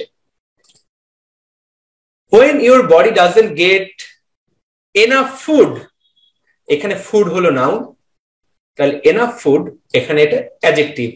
তোমার বডি যখন এনাফ ফুড খেতে পারে না, it doesn't make the glucose it needs, এটা প্রয়োজনীয় সময় গ্লুকোজ তৈরি করতে পারে না, এটা হবে টি। তাহলে when your body doesn't get enough food, তুমি যখন এরকম দেখবা পরীক্ষার হলে, তখন কিন্তু তুমি বুঝে নিবা এখানে এনাফটা ব্যবহৃত হচ্ছে অ্যাডজেক্টিভ হিসাবে, কারণ এটা নাউনের পূর্বে বসতেছে। আর যদি computers that wants to place entire rooms are now dashed to put on desktops and into wristwatches, আমরা এখন ঘড়ির মধ্যে কম্পিউটারে ঘুরতে পারি, আগে এই কম্পিউটারগুলো পুরো একটা রুম জুড়ে জায়গা করে নিত। তো এখানে মনে রাখতে হবে, তাহলে এখানে উত্তরটা হচ্ছে are now small enough। তাহলে স্মল হচ্ছে একটা অ্যাডজেক্টিভ, এইখানে স্মল এনাফ, এনাফ হচ্ছে এখানে তাহলে ব্যবহৃত হলো অ্যাডভার্ব হিসেবে। তো এই জিনিসটা বোঝাটা খুবই গুরুত্বপূর্ণ। যখন এনাফ ফুড, এনাফ দিয়ে যখন শব্দটা হবে তখন that will be used as adjective. যখন আরেকটা শব্দের সাথে এনাফ যুক্ত হয়ে যাবে, small enough, good enough, good enough, then that means this is adverb. Am I clear to you? Am I clear enough? জি ভাইয়া। এই যে am I clear enough, এখানে clear enough হিসেবে এটা কি, এটা কি হিসেবে ব্যবহৃত হলো? Am I adjective Am I clear enough কি হিসেবে ব্যবহৃত হচ্ছে? অ্যাডভার্ব, কারণ এখানে এটা কি কে মডিফাই করতেছে? ভার্বকে। কতটুকু ক্লিয়ার? এনাফ ক্লিয়ার, ভার্বকে মডিফাই করছে, রাইট?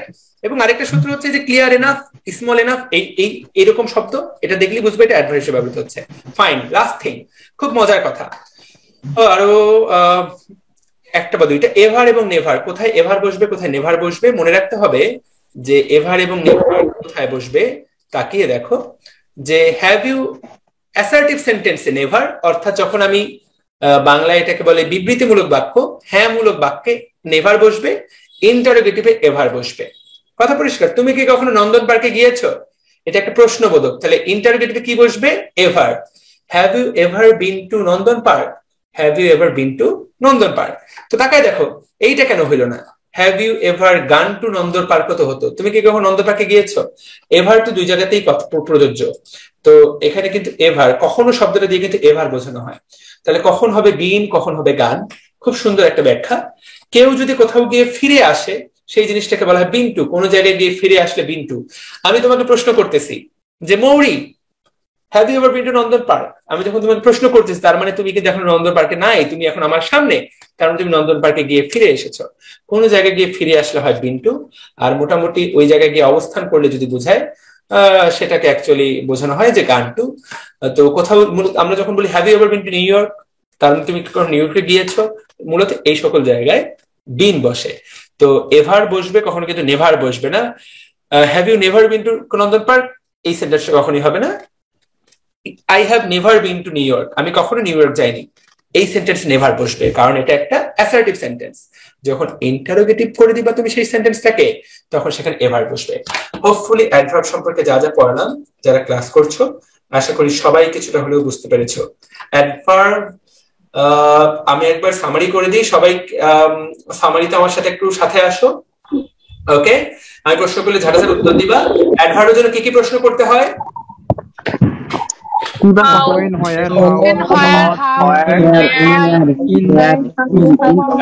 ওকে, সবাই থামো। Fantastic, thank you.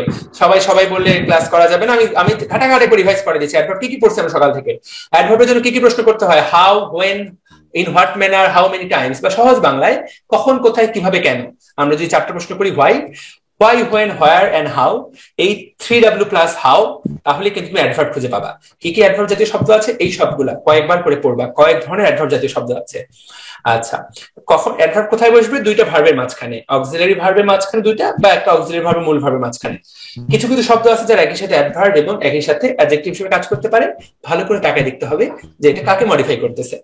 এরপর মনে রাখতে হবে কিছু কিছু শব্দ আছে যারা এডওয়াই থাকলেও তারা কিন্তু অ্যাকচুয়ালি অ্যাডজেক্টিভ হিসেবে কাজ করে, অ্যাডভার্ব হিসেবে কাজ করে না। আমাদেরকে কথা মনে রাখতে হবে। এরপর মনে রাখতে হবে যে হার্ডলি এবং হার্ড একই কথা না, একই সাথে এই কথাটাও আমাদেরকে মনে রাখতে হবে যে কি ওটা, তোমরা অনেকে মাইক আনমিউট করতেছো, এবং লেট এবং লেটলি একই অর্থ না। এরপর আমাদেরকে মনে রাখতে হবে যে এই শব্দগুলো হার্ডলি, লেটলি, এই শব্দগুলো যেখানে থাকবে সেখানে নেগেটিভ অর্থ কখনোই অটোমেটিক নেগেটিভ হয়ে যাবে, সেখানে নট ব্যবহার করা যাবে না। ইন, আউট, আপ, ডাউন এই শব্দগুলো প্রিপোজিশন হিসেবে ব্যবহৃত হতে পারে। এগুলো যদি শব্দের শেষে থাকে, বাক্যের শেষে থাকে, ধরে দেবো তারা অ্যাডভার্ব। আর টু এটা একটা অ্যাডভার্ব। এনাফ শব্দটা মাত্র শিখালাম এবং নেভার এভার মাত্র শিখালাম। মোটামুটি তোমাদের ক্লিয়ার কাট আইডিয়া দিতে পেরেছি। আগামী 16 মিনিটে আমরা ইনভার্সন সম্পর্কে পড়াশোনা করব। আমরা আগামী 16 মিনিট ইনভার্সন সম্পর্কে শিখবো। এই জিনিসটা কিন্তু বেশিরভাগ বাচ্চা কাচ্চাই পারে না, এবং এটা কিন্তু সবার ভুল হয়, কারণ পরীক্ষায় এটাই সবচেয়ে বেশি পরিমাণে আসে এবং না বুঝে উত্তর করতে মানুষের ভুল হয়। ইনভার্সন শব্দের অর্থ তার আগে এখানে ইনভার্সনে যাওয়ার আগে এখানে ওই জিনিসটা আবার দেওয়া আছে যেটা আমরা পড়েছি, যে হার্ডলি, স্কার্সলি, বেয়ারলি এগুলোতে কিন্তু কখনোই নট বসবে না। হার্ডলি মিনস কদাচিৎ, সামটাইমস, ঠিক আছে, অলমোস্ট নেভার, কদাচিৎ, হঠাৎ। সো হি হার্ডলি ডাজন্ট, এখানে নট আছে, he hardly goes there, that's the answer. He hardly goes there, এটি হবে উত্তর, এখানে নট টর কখনোই হবে না। So let's begin inversion. আমরা ইনভার্সন কখন করব?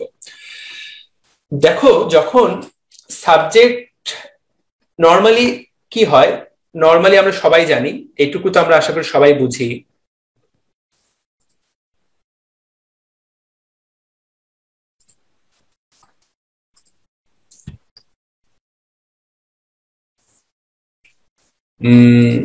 ওকে, সবাই দেখতে পাচ্ছ ক্লিয়ারলি? সবাই দেখতে পাচ্ছ? দেখা যাচ্ছে?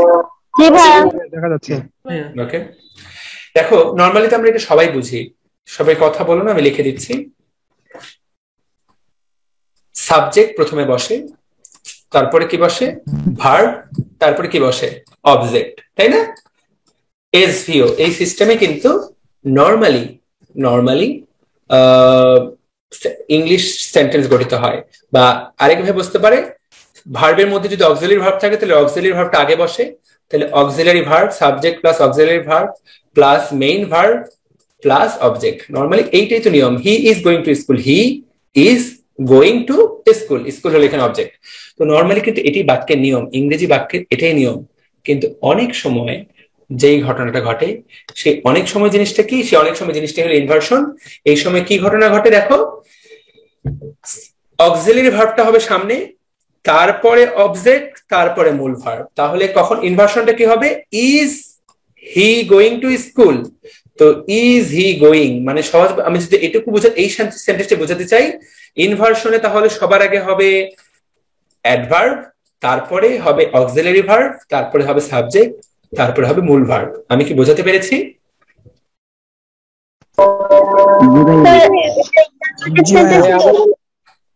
তোমাদের এত ওখানে অনেকে আজান হচ্ছে, অনেকের ওখানে শব্দ হচ্ছে আজানে।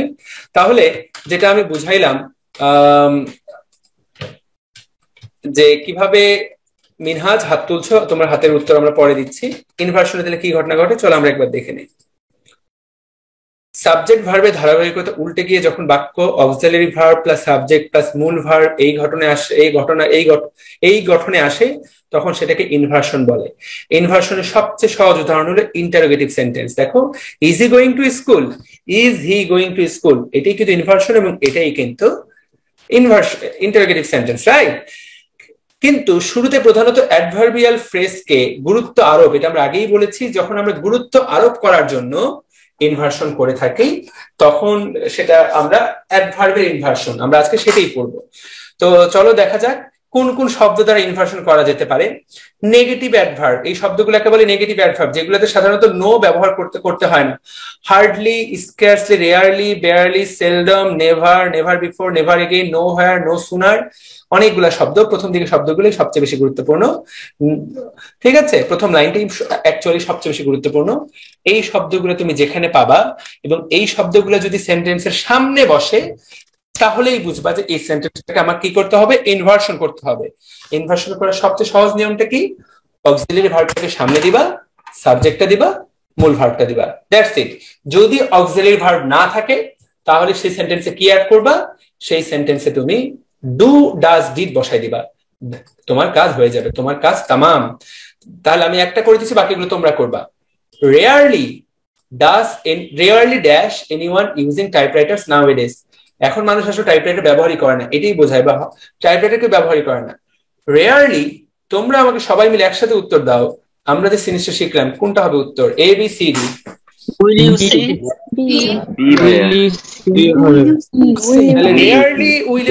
ফ্যান্টাস্টিক সবাই। তাহলে কিন্তু এই যে জিনিসটা ব্রেনের মধ্যে সেট করলে কিন্তু এই জিনিস তোমার, তুমি কিন্তু যদি না জানতা তুমি কিন্তু এটা দিয়ে দিতে, রেয়ারলি ইউ উইল সি, এটা না অনেকেই কিন্তু দিত। এখন তুমি দেখবা। তাহলে এখন থেকে কিন্তু আর দিবা না, কি হবে তাহলে রেয়ারলি উইল ইউ সে। পরেরটা বলো, dash receive law degrees today. Never have so many women. Never শব্দটা সামনে হবে, দেখো নেভার দিয়ে never have so many women, এখানে নেভার দিয়ে কি বোঝানো হচ্ছে? অ্যাডভার্ব বোঝানো হচ্ছে। হ্যাভ হলো এখানকার আমাদের auxiliary verb, so many women হলো সাবজেক্ট, রিসিভড হলো এখানকার মূল ভার্ব। তাহলে পারা যাবে।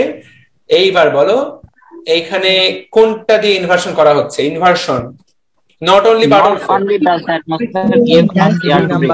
Not only does the atmosphere give Yes, তাহলে 4 নাম্বারটা নট অনলি ডাজ। দেখো নট অনলি দিয়ে কিন্তু দুইটা দেওয়া আছে, কিন্তু বি নাম্বারটা হবে না, কারণ কি ডাজটা সামনে দেওয়া আছে, রাইট? পারা যাবে? পারা যাবে। সেলডম সামনে আছে, কোনটা হবে? সেলডম কোনটা হবে? আমি তোমাদেরকে যা শেখাচ্ছি আমি গ্যারান্টি দিলাম তো, যারা বিসিএস প্রিপারেশন নেয়, তোমার চাচা চাচি খালা খালু ভাইয়া যারা বিসিএস পড়তেছে ওদেরকে একটু জিজ্ঞাসা করো, দেখবা যে বেশিরভাগই উত্তর করতে পারছে না। এই জিনিস অনেকে পড়ে, এগুলো পড়েই না, এগুলো পড়লে না পড়তে পারবে। এগুলো পরীক্ষা কিন্তু প্রচুর আসে, প্রচুর। হার্ডলি এটা কি হবে? Hardly had entered the office, বাকি লাইনটা পড়বা, ডিডিও হতে পারে হ্যাডিও হতে পারে।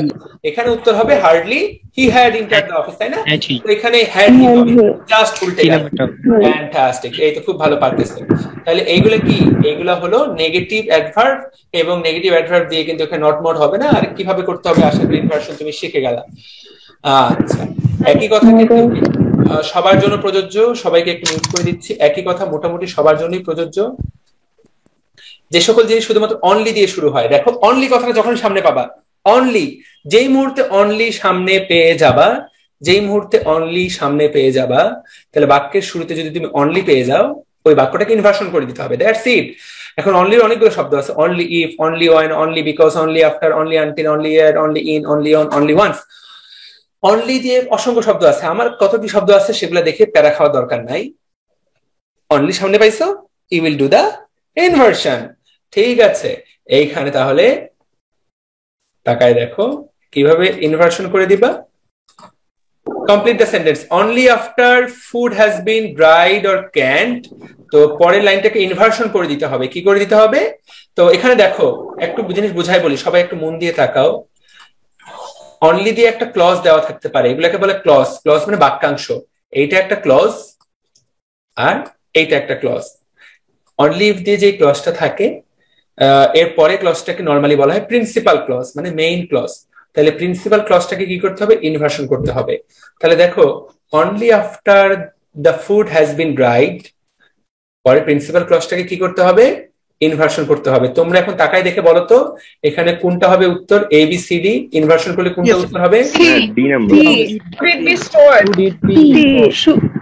Should it be stored for later? তাহলে উত্তর হওয়া উচিত সি, আমার জানা মত, তাই না? শুড হচ্ছে এখানে অক্সিলারি, এটা হলো সাবজেক্ট, বি স্টোরড। ওকে, ক্লিয়ার? পারা যাবে? বাকিগুলো কিন্তু না। ওকে, এবার দেখো ডিড আর্থার রিয়েলাইজ, এখানে এই সেন্টেন্স থেকে বুঝতে পারছো এই জায়গায় কি হয়েছে? Inversion, right? তাহলে এই সেন্টেন্সটা সামনে only after entering the store. এখানে সামনের যে ক্লজটা, সামনের ক্লজটা কি হবে? সামনের ক্লজটা হবে অনলি দিয়ে শুরু। কারণ অনলি দিয়ে যদি একটা ফ্রেজ শুরু হয় তাহলে প্রিন্সিপাল ক্লজটাকে কি করে দিতে হয়? Inversion করে দিতে হয়। আর উই ক্লিয়ার? Totally clear? পারা যাবে? ইনভার্সন সূত্রটা শিখলে পানির মতো সহজ ইনভার্সন, শুধুমাত্র অক্সিলারি ভার্বকে সামনে আনে দেওয়া। দ্যাটস ইট, এটাই হলো কাজ। এবার inversion of the conditional. Conditionally কিন্তু অনেক সময় অ্যাডভার্ব ব্যবহার করার দরকারই পড়ে না। কন্ডিশনালে অনেক সময় অ্যাডভার্ব ব্যবহার করার দরকার পড়ে না, জাস্ট ইফ ব্যবহারও, ইফও ব্যবহার করার দরকার পড়ে। তোমরা সবাই জানো কন্ডিশনাল কাকে বলে? শর্ত। If you go there I will come, তুমি যদি সেখানে যাও তাহলেই আমি শুধু আসবো, এগুলোকে বলে কন্ডিশনাল। আমরা কন্ডিশনাল পড়বো। তো কন্ডিশনাল অনেক সময় ইফকে যদি বাদ দেওয়া হয় তখন কিন্তু ইনভার্সন করা হয়। তো দেখো কন্ডিশনাল সেন্টেন্স ইফ দিয়ে বাদ দিয়ে, যেমন had he resigned, if had he resigned had he not resigned we would have been forced him to sack. তাহলে দেখো সে যদি রিজাইন না করতো তাহলে আমরাই তাকে রিজাইন করতে, চাকরি ছেড়ে দিতে বাধ্য করতাম। তাহলে এখানে হবে had he not, তো সে যদি রিজাইন না করতো। had he resigned তুমি এখানে কিন্তু এটাও দিতে পারো, এটাও কিন্তু একই কথা। had he resigned এটাও কিন্তু ইনভার্সন, কিন্তু তোমাকে সেন্টেন্সের অর্থটা বুঝতে হবে, পরবর্তী লাইনটা বুঝতে হবে যে এখানে কি বোঝাতে যাচ্ছে। এখানে আসলে যদি কন্ডিশনালটা হতো যে ইফ হি হ্যাডন্ট রিজাইন্ড তাহলে আমরা তাকে চাকরি ছাড়তে বাধ্য করতাম, we would have been forced him to sack, তাকে আমরা জোর করতাম চাকরি ছাড়ার জন্য। কিন্তু বাস্তবতা হচ্ছে এখানে ইফটা আমরা কেটে দিলাম, তাহলে ইফ নাই হি হ্যাড নট রিজাইন, তাহলে হ্যাডটা চলে গেল সামনে, হ্যাড হি নট রিজাইন্ড। তো এভাবেও কিন্তু হতে পারে। এইরকম দেওয়া আছে দেখো, if he were rice I would have held the poor. তো এখানে রাইস হবে, এটা হবে ইফ হি ওয়ার রিচ, এখানে আসলে এইচ হবে, এটা typing mistake. If he were rich I would have held the poor, বা ইফ আই ওয়ার হবে, অ্যাকচুয়ালি এটা হি ওয়ার হবে না, if I were rich I would have help the poor, were I rich I would have help the poor. দুটাই কিন্তু correct, কোনটাই কিন্তু ভুল না, দুটাই দুভাবে লেখা যায়, একটা হলো ইনভার্সনের মাধ্যমে আর একটা হলো conditional. If you decide to sell the house I will be happy to buy it, এখানে ইফ কাটে দাও, should you decide to sell the house I will happy to buy it. তো এখানে ইনভার্সনে একটা এক্সট্রা শুড নিয়ে আসছে, তো conditional সেন্টেন্সকেও আমরা এইভাবে ইনভার্সন হিসেবে লিখতে পারি, জাস্ট এভাবে লিখতে পারি। একইভাবে ইনভার্সন হচ্ছে ইনভার্সন উইথ অ্যাজ দ্বারা কিভাবে ইনভার্সন করা হয়। রিনা ওয়াজ হবে, এটা রিনা হ্যাজ না। Rina was too shy to dash as was Runa. তো তাকাই দেখো, যখন তুমি ইনভার্সন হিসেবে অ্যাজ কে ব্যবহার করবা, তো Rina was too shy to dance as was Runa, রুনাও কিন্তু একইভাবে শায়ুল লজ্জা পাচ্ছিল রিনার মতো, অ্যাজ ওয়াজ রুনা। তো দেখো অ্যাজ রুনা ওয়াজও কিন্তু তুমি বলতে পারতা, কিন্তু যখন তুমি অ্যাজটাকে ব্যবহার করলে ইনভার্সন হিসেবে তখন ওয়াজটা কিন্তু সামনে চলে আসবে, অর্থাৎ অক্সিলারি ভার্বটা সামনে চলে আসবে। She decided to leave early as did Rita, এই যে as did Runa as did Rita, এই জিনিসটা একদম মুখস্থ করে ফেলতে হবে, পরীক্ষা কিন্তু ডিরেক্ট এই লাইনটাই তুলে দিবে। অ্যাজ যখন সেন্টেন্সে এভাবে সেন্টেন্সে ইনভার্সন হিসেবে ব্যবহৃত হয়, you have to, you should, you have to answer that. Hopefully আপনি উত্তর করতে পেরেছেন, আশা করি পারা যাবে।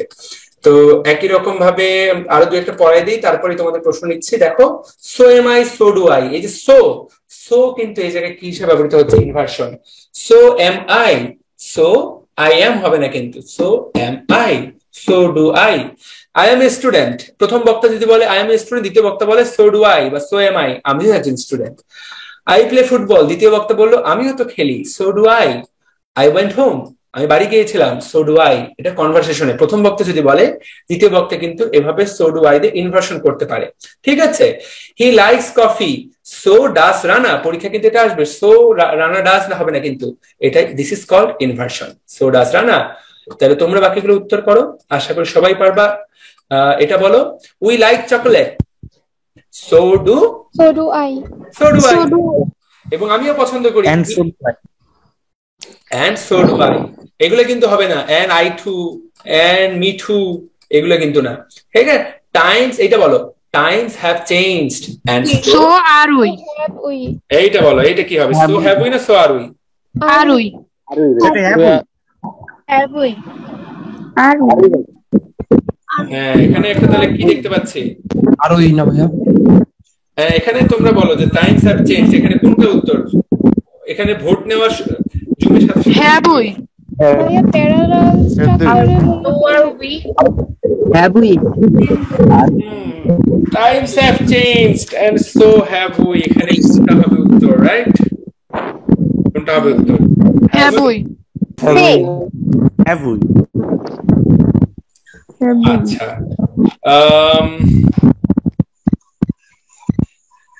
আমার মনে হয় যে এখানে আসলে যারা হ্যাভ উই বলতো তাদেরকে একটু কারেক্ট করতে হবে, এখানে times have changed and so are, এটা আর উই হবে মেবি, কারণ এখানে তো লোকদেরকে বোঝানো হচ্ছে, সময় বদলে গেছে, দ্যাটস ট্রু। সবাইকে মিউট করে দিলাম, খুব শান্তি পাচ্ছি। কার ওখানে যেন একটা কর্কশ শব্দ করতেছে, ফ্যানের শব্দ, ও বুঝতে পারতেছে কিন্তু আমরা বুঝতে পারতেছি। আচ্ছা times have changed and so are we, সময় বদলে গেছে এবং আমরাও বদলে গেছি। এটা একটা প্রবাদের মতোই লাইন, এই লাইনটা আমাদেরকে মনে রাখতে হবে। এবং এইখানে মনে রাখবা যে টাইমস হ্যাভ চেঞ্জড, এখানে আসলে টাইমস হ্যাভ, এখানে হ্যাভটা টাইমের জন্য প্রযোজ্য হলেও এখানে আমাদের জন্য প্রযোজ্য হবে না, কারণ উই হ্যাভ চেঞ্জড এটার অর্থ আর উই আর চেঞ্জড এটার অর্থ কিন্তু এক না। We have changed the country, আমরা দেশটাকে বদলে দিয়েছি, আর উই আর চেঞ্জড আমরা বদলে গিয়েছি, দুইটার অর্থ সম্পূর্ণ আলাদা। সময় বদলে গেছে, আমরাও বদলে গেছি, উই আর চেঞ্জড।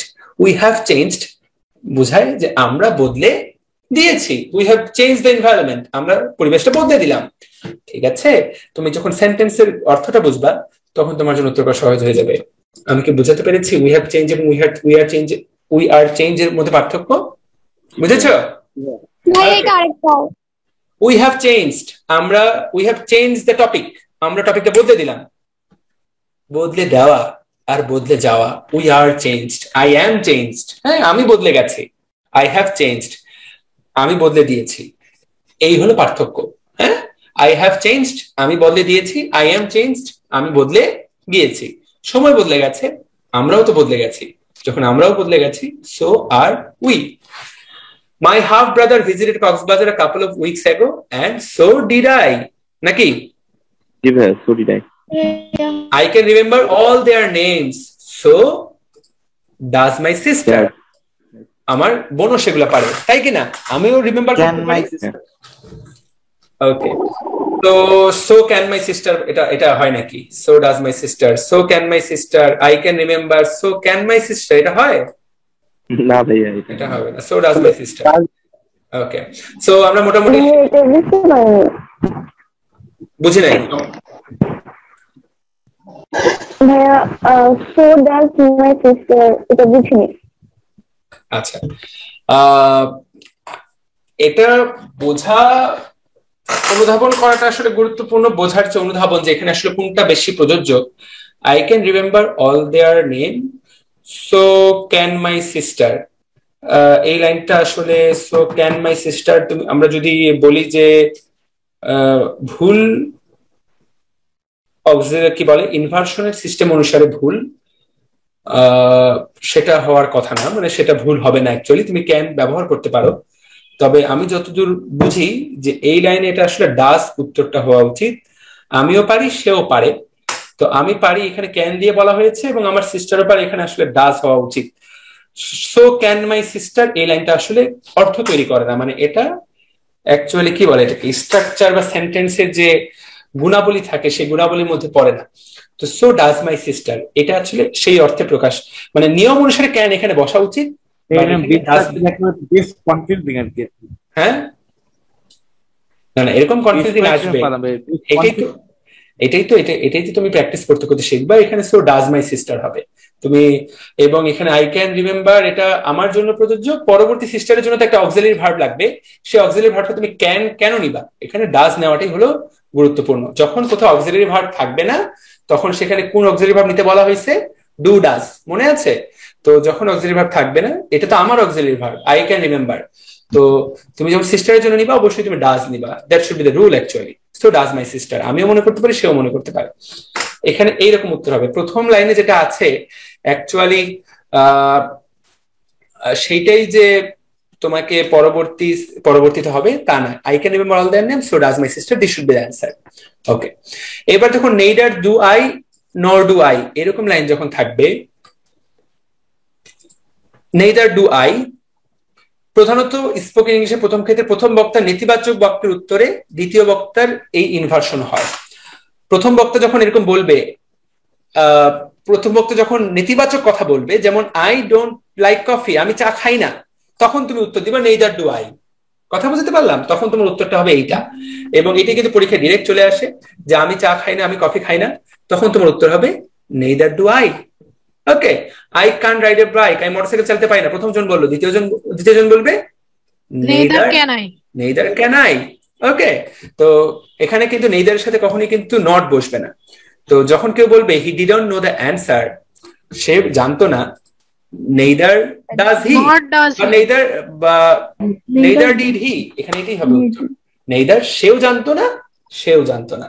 সবাই একটু মনোযোগ দাও, অনেকের মনোযোগ চলে গেছে, একটু পরে অনেকে বলবে ভাইয়া কিছুই বুঝি নাই। প্রথম বক্তা যখন একটা নেগেটিভ কিছু বলবে যে আমি এটা পারি না, দ্বিতীয় বক্তা বলবে নেইদার ডু আই। এই যে নেইদার ডু আই নিজেই একটা inversion, do I, I do কিন্তু হলো না, নর ডু আই, ডু আই, এটা একটা ইনভার্সন। তো এই ইনভার্সনটা আমরা শিখলাম। ভাই সাউন্ড প্রবলেম হচ্ছে, বাকিরা শুনতে পাচ্ছো? জি ভাই জি ভাইয়া। ওখানে নেটওয়ার্কের সমস্যা। জি ভাইয়া। এইবার আরেকটা অর্থ শিখবো। দেখো, যদি কখনো ইনভার্সন না হয় তাহলে দ্বিতীয় বক্তায় প্রথম যদি এক্ষেত্রে ইনভার্সন তুমি না ব্যবহার করো, অর্থাৎ তুমি দ্বিতীয় বক্তায় ইনভার্সন ব্যবহার করলে না, তখন তোমাকে normal subject plus negative plus either এই শব্দটা বোঝাতে হবে। তাহলে এইরকম কখন হতে পারে যে তুমি কোথায় চলে গেলাম,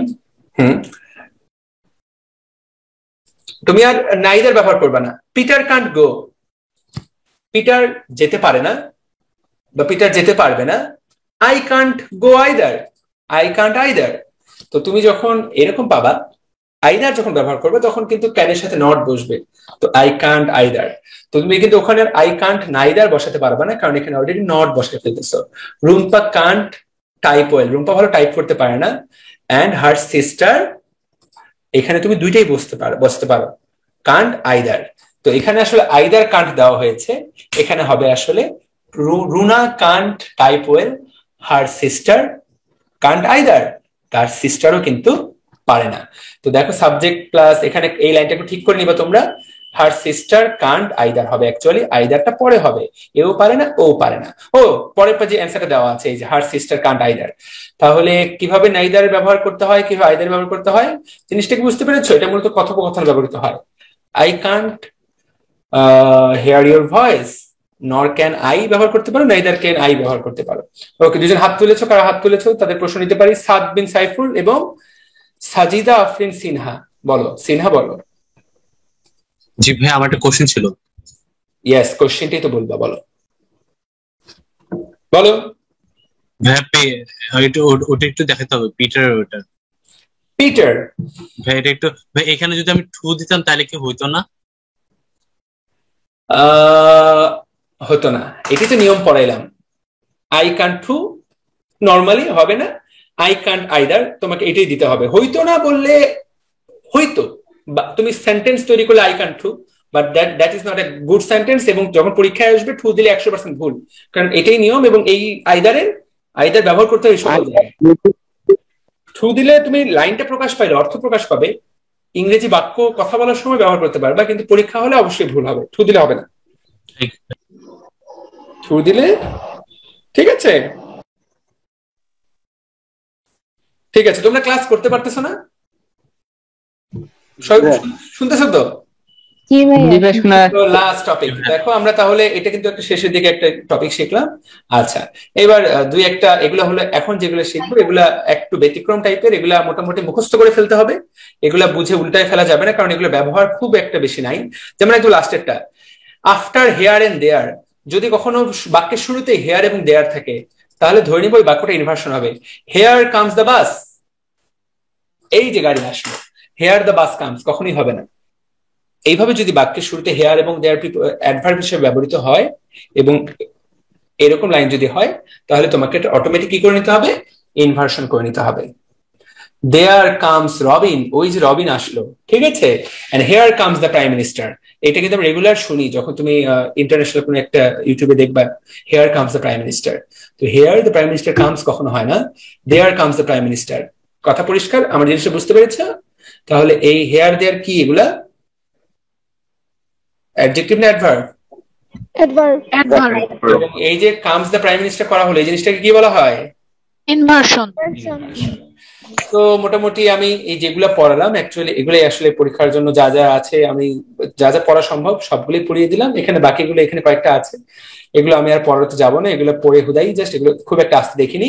তো মোটামুটি আমি তোমাদেরকে ইনভার্সন থেকে ভালোই আইডিয়া দিলাম আশা করি। এখানে অসংখ্য প্রশ্ন আছে, প্রশ্ন তোমাদেরকে আমি এটা প্রোভাইড করে দিব। যা যা পড়াইছি অ্যাকচুয়ালি সেগুলো কিন্তু পরীক্ষায় আসে। দেখো কামাল, আমি এটা একটু বড় করে দিচ্ছি যাতে তোমরা দেখতে পাও, এগুলো কিন্তু পরীক্ষা সবগুলো আসছে, একটু বেশি বড় হয়ে গেল। আচ্ছা, এইটা বলো, my family members do not like coffee and neither do I.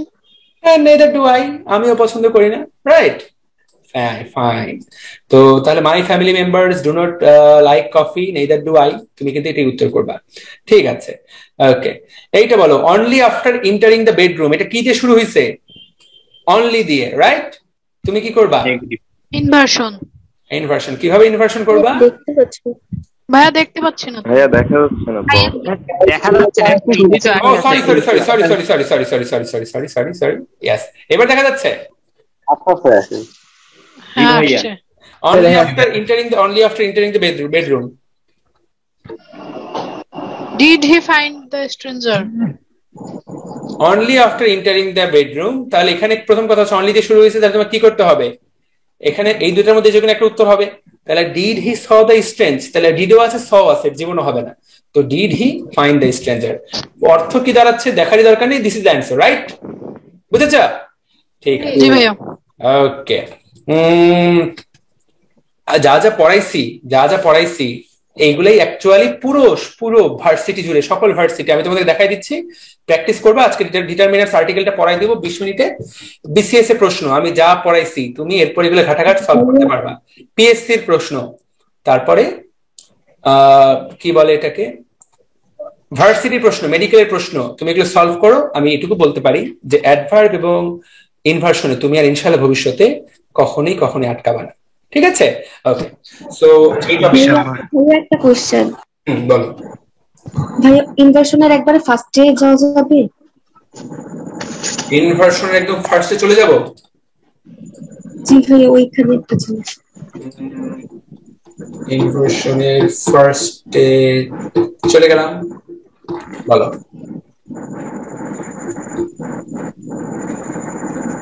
এইটা ছিল ইনভার্সনের ফার্স্ট। হ্যাঁ, এটা জি ভাইয়া। এখানে যে লেখা যে ইন্টারোগেটিভ সেন্টেন্স ইনভার্সন হবে, কিন্তু ভাইয়া একটা জায়গাতেও তো উদাহরণে মানে কোশ্চেন মার্ক ছিল না। তুমি জিনিসটা বুঝতে পারো না।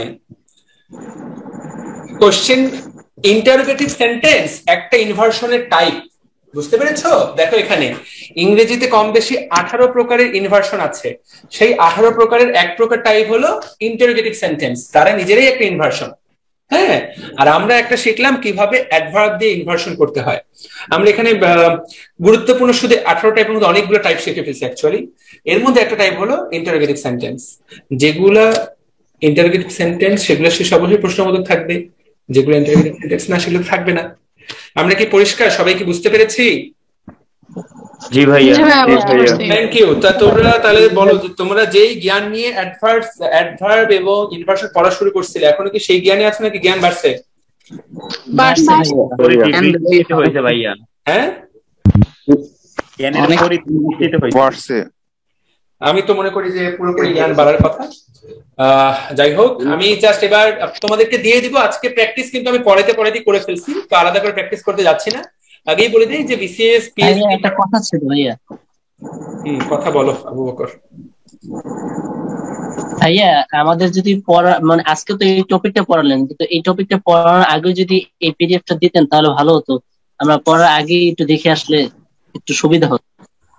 জি ভাইয়া। তাই? জি ভাইয়া, আমাদের ভাইয়া অনেকে ক্লাস করবে না, যে এতে অনেক পণ্ডিত আছে ক্লাস করবে না, সমস্যা হচ্ছে না ভাইয়া, যদি আগে তার থেকে ভালো যে ক্লাসটা করান ওই দিনই যদি পিডিএফটা পেয়ে যায় ওটাই বেটার হবে। অনেক সময় আমরা 2 দিন পর বা 1 দিন পর পাই ভাইয়া। এটা কমপ্লিট না পারে যে 2 দিন পর 1 দিন পর, ঠিক আছে, চেষ্টা করবো আমরা সাথে সাথে দিয়ে দেওয়ার। আচ্ছা, তো আমরা এবার শিখবো হচ্ছে ডিটারমিনারটা 20 মিনিট লাগবে আমাদের শেষ করতে। 9টার দিকে আমরা 17 মিনিট পরে ক্লাস শেষ করবো। আমাকে আমার যে সিভিল সার্জন স্যার, তার শাশুড়ি মৃত্যুবরণ করেছেন, আমাকে মাটি দেওয়াতে অংশ নিতে হবে। তো আমরা আজকে ক্লাস শেষ করব। তোমাদের পরীক্ষার কথা আমি বলে দিচ্ছি একটু পরে, পরীক্ষা কিভাবে হবে। যারা গত ক্লাসটা করছে তারা পরীক্ষা দিবা। প্রিপোজিশনের উপর পরীক্ষা হবে ডিএমসি ড্রিমার্স এর লাইভ কোর্সে। পরীক্ষা আজকে 10টা থেকে শুরু করে কালকে বিকাল 5টা পর্যন্ত পরীক্ষা দেওয়া যাবে। আজকে 120 জন পরীক্ষা দিয়েছে, এর মধ্যে 13 জন 50-এ 50 পেয়েছে এবং অনেকেই খুব ভালো রেজাল্ট করছে। যারা পড়ালেখা করছে তারা অবশ্যই পাবে, এটুকু আমি বিশ্বাস করি। আচ্ছা, সো এইবার আমরা শিখবো হচ্ছে ডিটারমিনার। ডিটারমিনার তোমরা অলরেডি সবাই পারো, আমি কিন্তু ঘাটাঘাট পড়াবো, এই জিনিসে খুব একটা সময় নিব না, কারণ এই জিনিস তোমরা সবাই পারো। তবে এমন অনেক কিছু আছে যেটা তোমরা অনেকেই পারো না, সেই জিনিসটা মনোযোগ দেওয়াটাই হচ্ছে আমার একমাত্র উদ্দেশ্য। তার আগে একটা জিনিস বলো, রেকর্ডিং হচ্ছে তো না? আশা করি রেকর্ডিং হচ্ছে। ওকে, ডিটারমিনার, চলো ডিটারমিনার কাকে বলে? ডিটারমাইন শব্দের অর্থ হচ্ছে কোনো কিছুকে নির্দিষ্ট করে দেওয়া বা কোনো কিছুকে বিশেষায়িত করা। তো নির্দিষ্ট অনির্দিষ্ট সবকিছু যাই বুঝাক, দেখো নির্দিষ্টতা অনির্দিষ্টতা সংখ্যা পরিমাণ নির্দেশ করে যারা, তাদেরকে বলা হয় ডিটারমিনার। এবং ডিটারমিনারের মধ্যে একটা পার্ট হলো আর্টিকেল। আমরা এ এন এবং ডি যাদেরকে চিনি তারা হলো ডিটারমিনারের একটা অংশ। দেখো ডিটারমিনার এবং আর্টিকেল, তাহলে আর্টিকেল গুলো ডিটারমিনারের অংশ। A an, many, as much, few, little, these are part of determiner. You have to know that. Okay, তো অনেক আগে এদেরকে অ্যাডজেক্টিভ মনে করা হলেও কিন্তু এগুলাকে অতীতে এই শব্দগুলো এদেরকে কিন্তু এখন আলাদা করে ডিটারমিনার বলা হচ্ছে। তো টাইপস অফ ডিটারমিনার, তো তাকায় দেখো ডিটারমিনার কি ধরনের আছে। আমরা এখানে কয়েকটা ভাগে ভাগ করব। প্রথমে আমরা দুইটা ভাগে ভাগ করতেছি। একটা হলো গ্রুপ এ। গ্রুপের মধ্যে দেখো এখানে এ এন্ড দা, এগুলো হলো আর্টিকেল। এইগুলাকে বলা হয় এ এন্ড দা, এগুলোকে কি বলা হয়? আর্টিকেল। আর এছাড়া বেশ কিছু ডিটারমিনার আছে যেগুলোকে ডিটারমিনার, যেমন কি determiner? Possessive, my, your, his, her, it, our, their, own, এগুলো কিন্তু সব ডিটারমিনার। পরীক্ষায় প্রশ্ন আসতে পারে নিচের কোনটা ডিটারমিনার। এই জিনিসগুলো নিয়ে পজেসিভনেস বোঝায়। এই জিনিসটা আমার বাড়ি, দ্যাট ইজ ইয়োর কার, এটা তাদের জমি, দেয়ার, ওয়ান, হুজ, এইগুলাকে বলা হয় পজেসিভ ডিটারমিনার। আর কিছু ডিটারমিনার আছে, আমি কিন্তু স্পিডে পড়াবো, মনোযোগ না দিলে বুঝতে পারবো না, রিপিট করবো না আমি। Possessive determiner, this, that, those, এই ডিটারমিনার গুলোকে বলা হয় ডেমনস্ট্রেটিভ, নির্দেশক। ঠিক আছে, তবে মনে রাখতে হবে এই সকল ডিটারমিনার শব্দে একাধিক ব্যবহার করা যাবে না। একাধিক ব্যবহার করা যাবে না, যেমন দা হাউস বলা গেলেও, মাই হাউস বলা গেলেও তুমি কিন্তু দা মাই হাউস বলতে পারবা না। এই লাইন এভাবে কিন্তু একসাথে তুমি দুটো বলতে পারবা না, তো যে কোনো একটা বলতে হবে। তো এই সবগুলা কি তাহলে? এগুলো সবগুলোই হলো ডিটারমিনার। ঠিক আছে, এগুলো বস্তুকে শনাক্ত করতে সহায়তা করে, যে এটা কার বাড়ি, আচ্ছা এটা আমার বাড়ি, কোন বাড়িটা, দ্যাট হাউস, ওই বাড়িটা। বুঝতে পেরেছ? আর আছে কিছু কিছু ডিটারমিনার আছে যেগুলো সংখ্যা বা পরিমাণ নির্দেশ করে, এগুলো হচ্ছে সংখ্যাবাচক ডিটারমিনার, এগুলোকে বলে কোয়ান্টিফায়ার। তাহলে ওই জিনিসগুলো কিন্তু সংখ্যা নির্দেশ করতো না, এইগুলা কিন্তু সংখ্যা নির্দেশ করে। যেমন some, any, no, each, every, either, neither, এগুলো কিন্তু অ্যাডভার্ব হতে পারে। অ্যাডভার্ব তো আমরা পড়ে আসি, শব্দ অনুসারে এক একটা এক এক জিনিস হতে পারে, বাট সেগুলো কিন্তু ডিটারমিনার হিসেবেও ডিটারমিনার। পরীক্ষায় ডিটারমিনার যদি প্রশ্ন আসে, সবগুলো জিনিস ডিটারমিনার, যেমন 1 2 3 4 5 6 7 8 number, all the number are determiner. Whatever, what, which, এগুলো কিন্তু প্রোনাউন হিসেবেও কাজ করতে পারে, কিন্তু এগুলো এখানে ডিটারমিনার হিসেবে কাজ করতে পারে। All, both, half, this will all use. সবচেয়ে ইম্পর্টেন্ট হচ্ছে মাঝখানের এগুলা, much, many, more, most, little, few, fewer, fewest, several, enough. একটু আগে এনাফ পড়ে আসলাম। এই সবগুলো কিন্তু অ্যাকচুয়ালি ডিটারমিনার বা নির্দেশক হিসেবে কাজ করতে পারে এবং এদেরকে বলা হয় কোয়ান্টিফায়ার। এক নম্বর কথা। এইবার কাউন্টেবল এবং আনকাউন্টেবল ডিটারমিনার। তোমরা সবাই জানো কিছু জিনিস গণনা করা যায় সেগুলোকে বলে কাউন্টেবল, আর যে সকল জিনিস গণনা করা যায় না সেগুলোকে বলে আনকাউন্টেবল। তো মনে রাখতে হবে কাউন্টেবল নাউনের সাথে কাউন্টেবল ডিটারমিনার বসবে, আনকাউন্টেবল নাউনের সাথে আনকাউন্টেবল ডিটারমিনার বসবে। ব্রেনের মধ্যে মুখস্থ করে একদম ঝাঁঝরা করে ফেলতে হবে uncountable determiner. Much, less, little, least, একদম মাছ এবং লিটিল মুখস্থ ঝরঝরা। মাছ কথাটা সবসময় আনকাউন্টেবল ডিটারমিনার। পরীক্ষায় বহুবার এটা তোমার কনফিউজ করবে, ভেরি ইম্পর্টেন্ট। এইটুকু মুখস্থ করলেই তোমার হয়ে গেল। আর কমন যেটা অনেক সময় কাউন্টেবল ব্যবহৃত হতে পারে, আনকাউন্টেবল মানে both. Some, a lot of এবং নো। তো দেখো no, some, A lot of দুইটাতেই ব্যবহৃত হতে পারে, কিন্তু মাচ এবং লিটল অলওয়েজ, মাচ এবং লিটল অলওয়েজ আনকাউন্টেবল ডিটারমিনার। বাকি যা আছে সব কাউন্টেবল। বাকি কি কি আছে? মাচ, লিটল মনে রাখতেই হবে, ভুলে যাবা না। লিটল মাচ মনে রাখতেই হবে। Many, few, several, a, an, either, neither, each, very, এগুলো সব কাউন্টেবল। তো আমরা যখন পড়বো তখন কিন্তু তুমি ডিটারমিনার ব্যবহার, তুমি যখন প্রশ্ন আসবে এই যে সূত্রটা শেখাইলাম, এই সূত্রটাই পরীক্ষার জন্য সবচেয়ে গুরুত্বপূর্ণ সূত্র। পরীক্ষার জন্য সবচেয়ে সবচেয়ে সবচেয়ে সবচেয়ে গুরুত্বপূর্ণ সূত্র, খুবই খুবই খুবই গুরুত্বপূর্ণ সূত্র, খুবই গুরুত্বপূর্ণ। এবার দেখো সিঙ্গুলার এবং প্লুরাল ডিটারমিনার। সিঙ্গুলার কোনগুলো?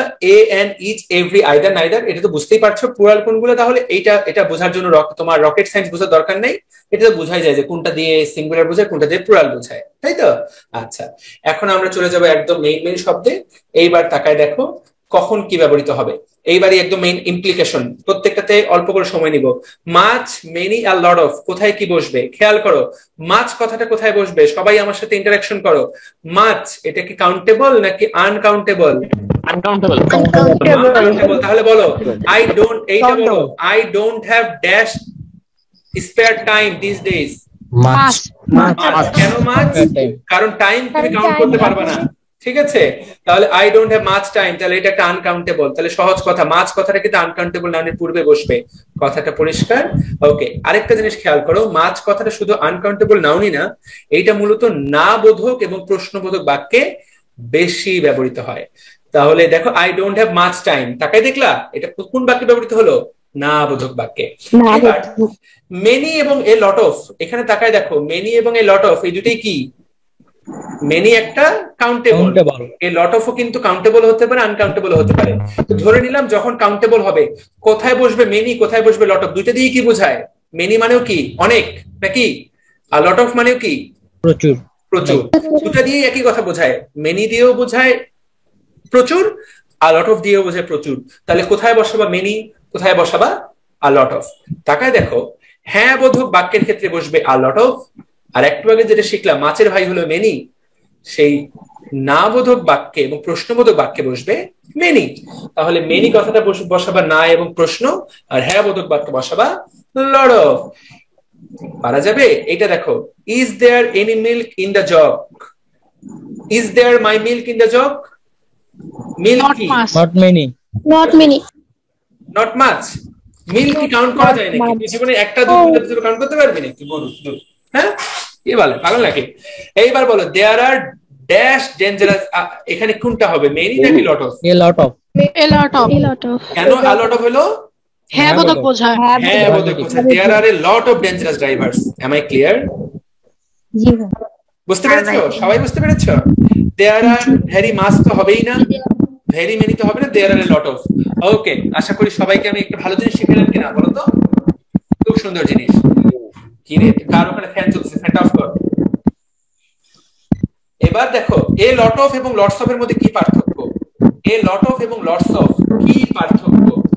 ওরে বাবু, ফ্যানের শব্দ তো আমি উড়ে যাচ্ছে এদিকে। দেখো, এ লট অফ কথাটা একটু আগে তুমি তাকিয়ে দেখেছো, এ লট অফ কথাটা কিন্তু দুই জায়গাতেই ব্যবহৃত হয়, কাউন্টেবল আনকাউন্টেবল দুই জায়গাতে, কিন্তু লটস অফ শুধুমাত্র কাউন্টেবল, অর্থাৎ লটস অফ দিলে সেটা শুধুমাত্র কাউন্টেবল হতে হবে। এটাই হলো পার্থক্য।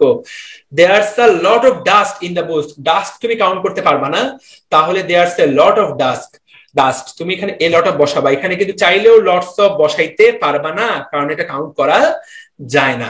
Must to no, she wanted to serve, ACRVE হবে, এ দেওয়া আছে। she wanted to serve coffee to her guests, এখানে হবে হার, কিছু এগুলো এডিট করতে হবে। however she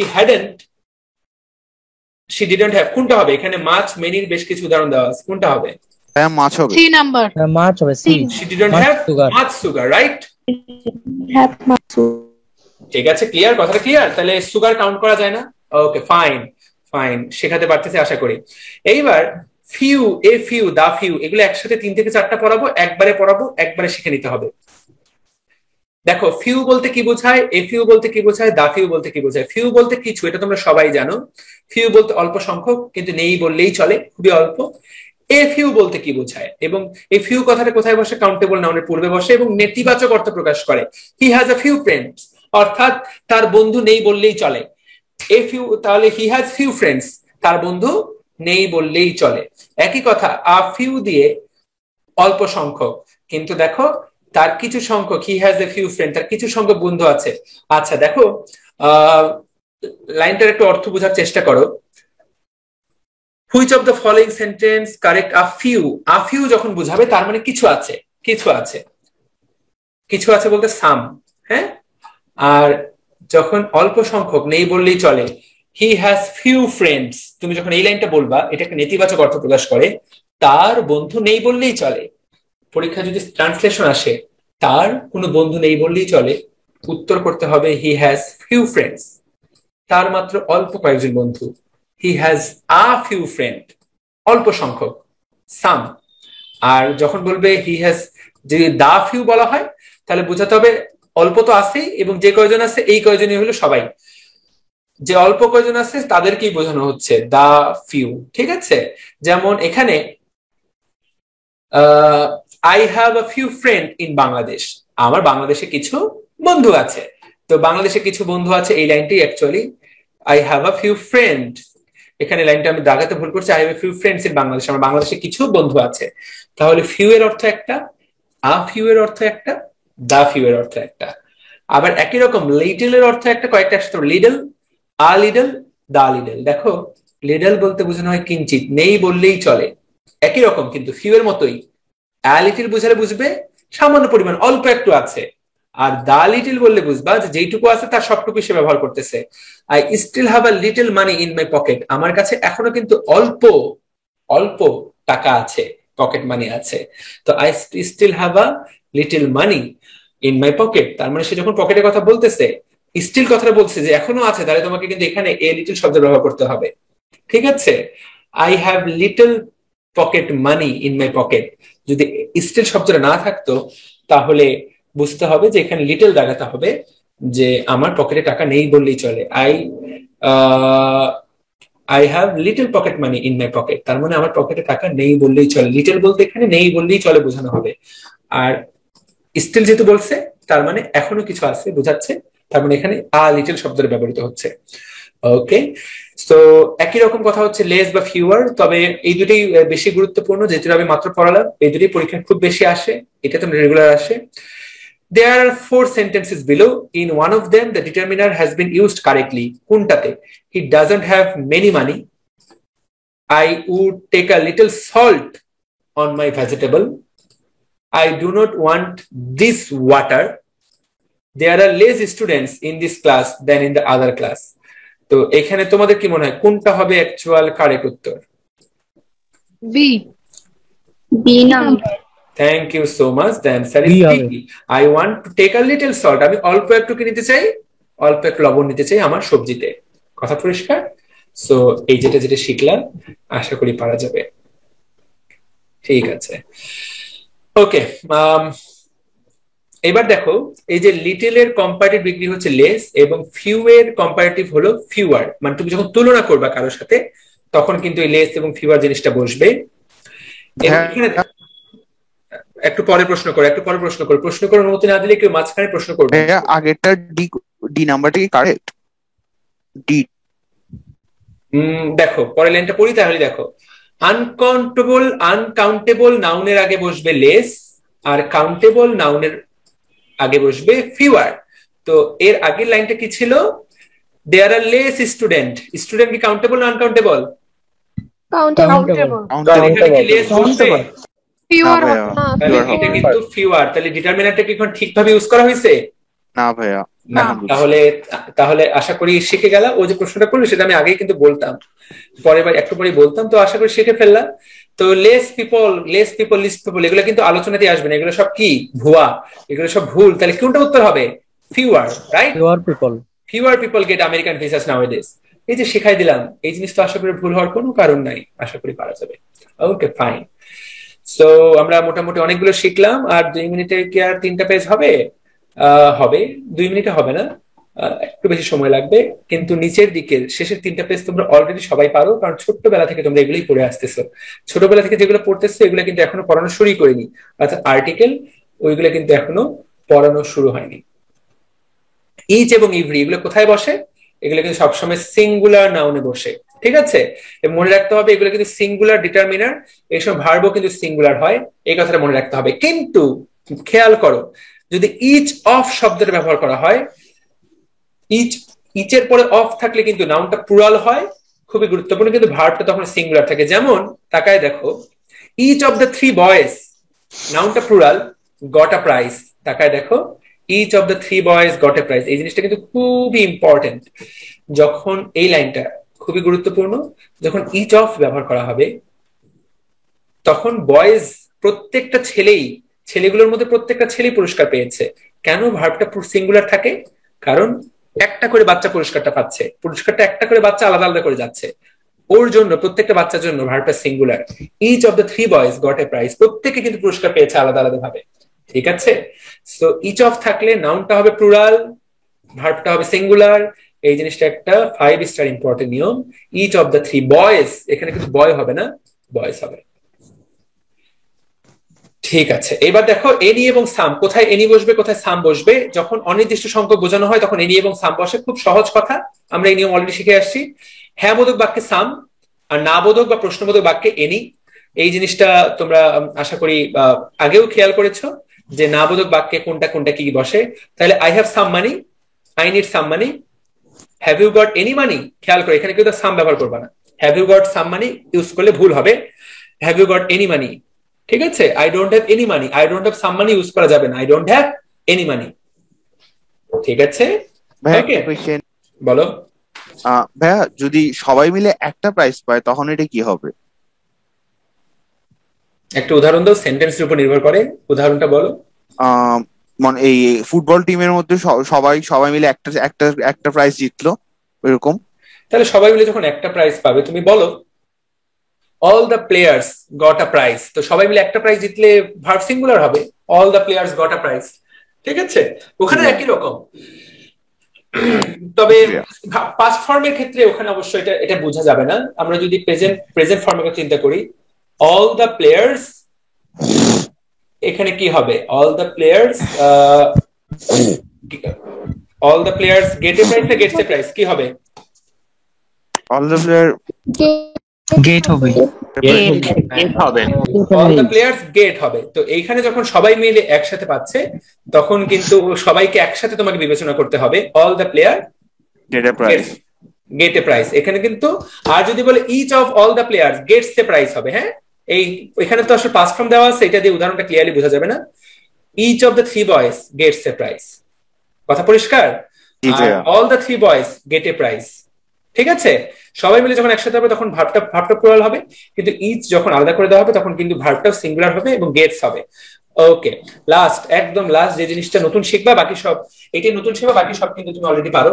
হাফ যখন পূর্ণ সংখ্যার সাথে বসে তখন তার পূর্বে এ বসে, কিন্তু হাফ একাকি থাকলে কিন্তু এর পরে এ বসে না। যেমন দেখো হাফ আ কিলো, এর পরে হাফের পূর্বে লেখা আছে, এখানে পরে হবে আসলে। যেমন half a kilo, half an hour. তো তুমি যখন এরকম কোনো সংখ্যার সাথে বোঝানো হচ্ছে, এরকম দেখো হাফ আ কিলো, এটা একটা ব্যতিক্রম, পূর্বে না, এটাও পূর্বেই হবে। 1.5 কিলো যখন একটা পূর্ণ সংখ্যার সাথে বসে, 1.5 কেজি, 1.5 কিলো, এটা তোমরা সবাই জানো, এটা নর্মালি ব্যবহার করি। 1 কিলো and a half যখন এরকম একটা পূর্ণ সংখ্যার সাথে বসবে তখন হাফের পূর্বে এ বসে, কিন্তু যখন হাফ একাকি বসে, যেমন হাফ কিলো, হাফ আওয়ার, তখন কিন্তু আর হাফের পরে চলে যাবে, এ বা এন পরে চলে যাবে। Half a kilo, a half kilo কিন্তু হবে না, half a kilo, half an hour. এই জিনিসটা এখানে কিন্তু বেশ গুরুত্বপূর্ণ হাফের জন্য। তো হাফ থেকে এটুকু আমরা শিখিয়ে দিতে পারলাম, আশা করি আপনি সুন্দর করে এটা উত্তর করতে পারবেন। এইবার চলে যাবো আমরা আর্টিকেল এ এন দা, এটা ঘাটাঘাট শেষ করব, খুব কম সময় লাগবে। আমরা সবাই জানি যে ভাওয়েলের নামের পূর্বে বসে এন আর কনসোনেন্টের নামের পূর্বে বসে হচ্ছে এ। তবে যদি কখনো এইচ থাকে এবং এইচ এর উচ্চারণটা যদি অনুজ্জ থাকে তখন কিন্তু সেখানে এন বসে। যেমন he left an air, air মানে উত্তরাধিকারী, এটা মুখস্থ করতে হবে। কোথায় উচ্চারণটা উজ্জ থাকে তুমি যদি আগে থেকে না জানো তুমি কিন্তু পারবা না, পরীক্ষা এ দাগায় আসবা। তাহলে হি লেফট অ্যান এয়ার এটা জানতে হবে। আবার যদি বাক্যের শব্দের শুরুতে ই বা ইউ থাকে কিন্তু উচ্চারণটা যদি ইউ এর মতো হয় তাহলে কিন্তু তার পূর্বে এন না বসে এ বসবে। এই জিনিসটা আমরা আগে থেকেই জানি, সবাই জানি, তাই না? ইউনিভার্সিটিতে কি বসবে? এ বসবে নাকি এন বসবে? কি বসবে? তাহলে my younger brother is the university student, এটা কিন্তু ভুল করা যাবে না। যখন ইউ এর মতো উচ্চারণ হবে তখন কি হবে আশা করি সবাই জানে। আবার ও এর উচ্চারণ যদি ও আর মতো হয় তাহলেও কিন্তু এন এর পরিবর্তে কি বসে? এ বসে, তাই না? যেমন গিভ মি এ 1 টাকা নোট, পরীক্ষা কিন্তু এটাই আসে, এগুলো কিন্তু আমি ছোট্টবেলা থেকে পারি। He is okay. আবার খেয়াল করো যদি আবার কনসোনেন্ট থাকে কিন্তু কনসোনেন্ট উচ্চারণটা যদি ভাওয়েলের মতো হয়, যেমন এম দিয়ে যেগুলো শুরু, আই এম এন এমবিবিএস, আমি যদি বলি I am MBBS, that will be wrong, I am N MBBS. তাহলে পারা যাবে he is an MBA, he is a MBA কিন্তু না, হি ইজ অ্যান এমবিএ। ওকে, তাহলে যদি ওয়ার্ডের শুরুতে এইচ থাকে এবং এইচটা তো নর্মাল শুরুতে, এটা আলাদা করে নিয়ম বলার কিছু নাই, they will do it within an hour and half, এটা তো কনসোনেন্টের নামের পূর্বে এ বসবে, এটাতে প্যারা খাওয়ার কোনো কারণ নাই। আচ্ছা, এখানে দেখো এটা একটা সুন্দর কথা, he thinks he is the Rabindranath. তো এখানে he thinks he is Rabindranath, এখানে আসলে রবীন্দ্রনাথ বলতে শুধু রবীন্দ্রনাথ বোঝানো হয় না। রবীন্দ্রনাথ বলতে এখানে আসলে কবি বা রবীন্দ্রনাথের মতো বড় কবিকে বোঝানো হয়। রবীন্দ্রনাথ বলতে এখানে শুধু প্রপার নাউন বোঝানো হয় না, এখানে রবীন্দ্রনাথ আসলে কমন নাউনে পরিণত হয়, রবীন্দ্রনাথ একটা কবি গোষ্ঠীকে বোঝানো হয়। He thinks he is a Rabindranath. এখানে যদি অন্য কোনো মানুষের নাম দেওয়া থাকতো, যেমন হি থিংস হি ইজ, যদি এখানে মনে করো এমন একটা ব্যক্তির নাম যেটা এ বা ও বা ইউ দিয়ে শুরু, তাহলে কিন্তু তোমাকে এ ইউ এগুলো বসাতে হতো, ঠিক আছে? তো যখন কোনো ব্যক্তির সাথে তুলনা করা হয় তখন কিন্তু প্রপার নাউনের পূর্বে এ বা এন ব্যবহৃত হয় এবং প্রপার নাউনটা তখন কমন নাউনে পরিণত হয়। যারা ক্লাসটা করো নাই প্রপার এবং কমন নাউনের, ইউটিউবে ক্লাসটা দেওয়া আছে, দেখে নিতে পারো, ভবিষ্যতে ক্লাসটা আবার করা হবে, কোনো সমস্যা নেই। আচ্ছা, এই নিয়মগুলো আমরা আগে থেকে জানি, এইবার নতুন নতুন নতুন নতুন নতুন নতুন নিয়ম জানবো। This are the most important things. এইখান থেকে যেগুলো পৃথিবীতে একটা মাত্র আছে, চন্দ্র, সূর্য, গ্রহ, নক্ষত্র, আকাশ, নদী, সাগর, মহাসাগর, পর্বত শ্রেণী, এগুলা ধর্মগ্রন্থ, সবগুলো নামের পূর্বে কিন্তু দি বসে। শুধু এগুলা না, সংবাদপত্র নামের পূর্বে দি বসবে, ট্রেন, জাহাজ, এগুলো নামের পূর্বে কিন্তু দি বসবে, মরুভূমি নামের পূর্বে কোরআন শরীফ, ধর্মগ্রন্থ, বেদ, গীতা, সবকিছু নামের পূর্বে কি বসবে? দি বসবে। এটা একদম চোখ বন্ধ করে দি বসাবে, এগুলিতে এ টে বসাবার কথা চিন্তাও করবে না। The river Amazon, Jamuna the river, দেখবো সবসময় দা বসতেছে। Buriganga the river, the mount Everest, the sun, the moon, a sun a moon, বাপের জন্ম শুনবা না, এগুলো নামের পূর্বে অলওয়েজ দি বসবে। এটা হলো দি এর একটা নিয়ম একদম। চন্দ্র, সূর্য, গ্রহ, নক্ষত্র যেগুলো দুনিয়া একটা করে আসছে, দা স্কাই ইজ ব্লু, আকাশ একটাই, দা আর্থ ইজ রাউন্ড, ঠিক আছে? একদম এইভাবে টনটন এগুলো পরে সাইজ করে ফেলতে হবে। মনে রাখতে হবে ভাষার নামের পূর্বে কখনো দি বসে না। যদি কখনো ভাষার নামের পূর্বে দি পাও, বুঝবা সেটা দিয়ে সমগ্র জাতিকে বোঝানো হয়। দা ইংলিশ, যদি বলে দা ইংলিশ, তাহলে কি বোঝানো হচ্ছে? ভাষা নাকি ইংলিশ জাতি? ইংরেজ জাতি। তাহলে মনে রাখবা the French people, the French language, এটা কি ঠিক নাকি ভুল? ভুল। ভাষার নামের শেষে শুরুতে কখনোই দি বসবে না, যদি বোঝায় তাহলে সেটা জাতি বোঝানো হচ্ছে। এইবার মিউজিক্যাল ইনস্ট্রুমেন্টে সবসময় দি বসে, I play the piano, I can play the piano. কিন্তু যদি প্লে অন ব্যবহৃত হয়, প্লে অন কথাটা ব্যবহৃত, তখন আর দি বসে না। দেখো, he is playing on piano, তখন আর দি বসবে না। But he can play piano, ওখানে কিন্তু দা বসবে, he can play the piano. I can play the flute, আমি বাঁশি বাজাতে পারি, অবশ্যই বাদ্যযন্ত্রের নামের শুরুতে কি বসবে? দা বসবে, ঠিক আছে? বাট তুমি যদি বলো আই হ্যাভ আ ফ্লুট, আমার একটা বাঁশি আছে, আই হ্যাভ আ ফ্লুট, ওখানে কিন্তু দি বসবে না। বাদ্যযন্ত্র বাজানো বোঝাতে সবসময় দি ব্যবহৃত হয়। বাদ্যযন্ত্র বাজাচ্ছ যখন, হি ক্যান প্লে দ্য ফ্লুট, তখন কিন্তু দি বসবে। যে সকল দেশের নাম ইউএসএ, ইউকে এরকম সমষ্টিবাচক, সে সকল দেশের নামের শুরুতে দি বসে। কিরকম এটা? এটা তো বুঝতেই পারছো যে ইউএসএ, ইউকে এগুলো সমষ্টিবাচক নাম। ইউএসএ মানে United States of America, UK মানে United Kingdom, UAE United Arab আমিরাত, এগুলো নামের পূর্বে দি বসবে। You have to know that. Okay, so আশা করি আমরা এগুলো উত্তর করতে পারবো। আর মাত্র দুইটা লাইন আছে, দুইটা লাইন পড়লে আমাদের পড়া শেষ। একই দোষ গুণ বা বৈশিষ্ট্য সম্পন্ন সকলকে বোঝাতে অ্যাডজেক্টিভের পূর্বে দি ব্যবহৃত হয়। যেমন এখানে বলা হয়েছে the virtuous are always happy, যারা ধার্মিক তারা সবসময় সুখী হয়, এখানে লাইনটি বলা হয়েছে। তো এখানে দি ব্যবহৃত হবে, এখানে কিন্তু নো আর্টিকেল হবে না, তো এখানে তোমাকে দি ব্যবহার করতে হবে। এইগুলা সব পুরাতন পড়া, নতুন করে পরীক্ষা খুব কম আসে আর্টিকেল, তারপর পারবা। এবং মনে রাখবা লাঞ্চ, ব্রেকফাস্ট, ডিনার এগুলো নামের শেষে, নামের পূর্বে কখনোই দি বসবে না, ঠিক আছে? কাম টু দ্য, তবে স্পেসিফিকলি যদি বোঝায় please come to the dinner, তখন নির্দিষ্ট নিমন্ত্রণ বোঝাতে দি ব্যবহৃত হয়। বা তুমি যদি বলো সকালে কি খেয়েছো, আজকে কি খেয়েছো, what did you eat for the breakfast this morning, যদি নির্দিষ্ট করে অনেক সময় বোঝায় তখন আসলে দি বসে। তো কখন নির্দিষ্ট করে বসায় বোঝায়, কখন নির্দিষ্ট করে বোঝায় না, এগুলো অ্যাকচুয়ালি কোয়াইট কনফিউজিং। আমরা যখন দেখবো এগুলো অ্যাকচুয়ালি কোয়াইট কনফিউজিং। আমি তোমাদেরকে এই যে এটা দিয়ে দিব, এইটা সলভ করলে বেশিরভাগ কনফিউশন আপনার সলভ হয়ে যাবে। তো দেখো এগুলো কিন্তু বিগত বছর প্রশ্ন, এই যে দেয়ার আর ডেঞ্জারাস ড্রাইভার্স, এটা 24তম বিসিএস এর প্রশ্ন, ঠিক আছে? এইটা বলো তো, এইটা কি হবে উত্তর? ইংলিশ, ও সরি তোমরা দেখতে পাচ্ছ না, আমি দুঃখিত, দেখানোর সাহায্য করতেছি। ওয়েট, এবার দেখতে পাচ্ছ, আশা করি সবাই দেখতে পাচ্ছ। এইটা বলো, English are industrious dash, English are industrious, the এখানে ইংরেজ জাতিকে বোঝানো হচ্ছে, তাই না? মাউন্ট এভারেস্টে পড়বে কি হবে? তা হবে এগুলো কিন্তু সব পিএসসি এর প্রশ্ন, আমরা এটা পিরিট করে তোমাদেরকে এগুলো দিয়ে দিচ্ছি। ওকে, এগুলো জাস্ট সলভ করলে এগুলো কোনো ব্যাপার না। আর্টিকেল কারো ভুল হওয়ার কোনো কারণ নাই। দেখো তো, Tisha has a knack for playing dash piano, কি হবে? দা পিয়ানো ঠিক আছে, you are a Nazrul I see, তাই না? ইউ আর আ নজরুল, তুমি একটা নজরুল, আমরা তো এটা আগেই শিখছি, রাইট? ওকে, সো আমরা এটা মোটামুটি এডিট করে আপলোড দিয়ে দিব, nothing to worry. They have little money, এটা মানে কি বলো তো? এটা দেখে এটা পড়লে ক্লাস শেষ। সামান্য পরিমাণ টাকা আছে, টাকা নেই বললেই চলে। তাহলে এটা কোনটা হবে উত্তর? তার টাকা নেই বললেই চলে। কোনটা? A B C D? They have no money at all. They have almost no money. Fantastic, that's the answer. They have almost no money. তাদের টাকা নেই বললেই চলে, এটাই হলো উত্তর, অলমোস্ট নো মানি।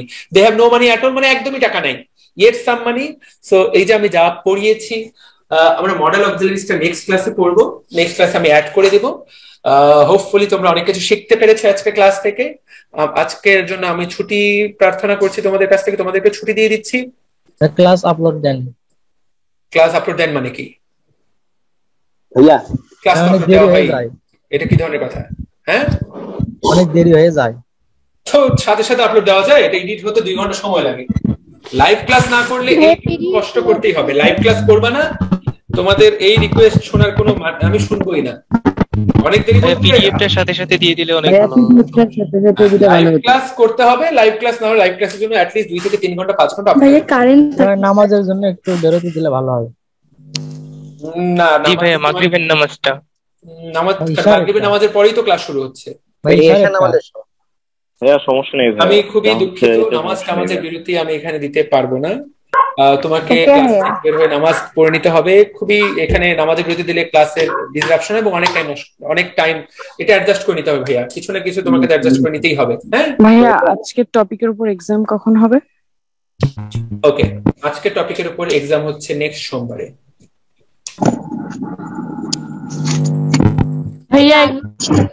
ভাইয়া এই টপিকটা প্র্যাকটিস করব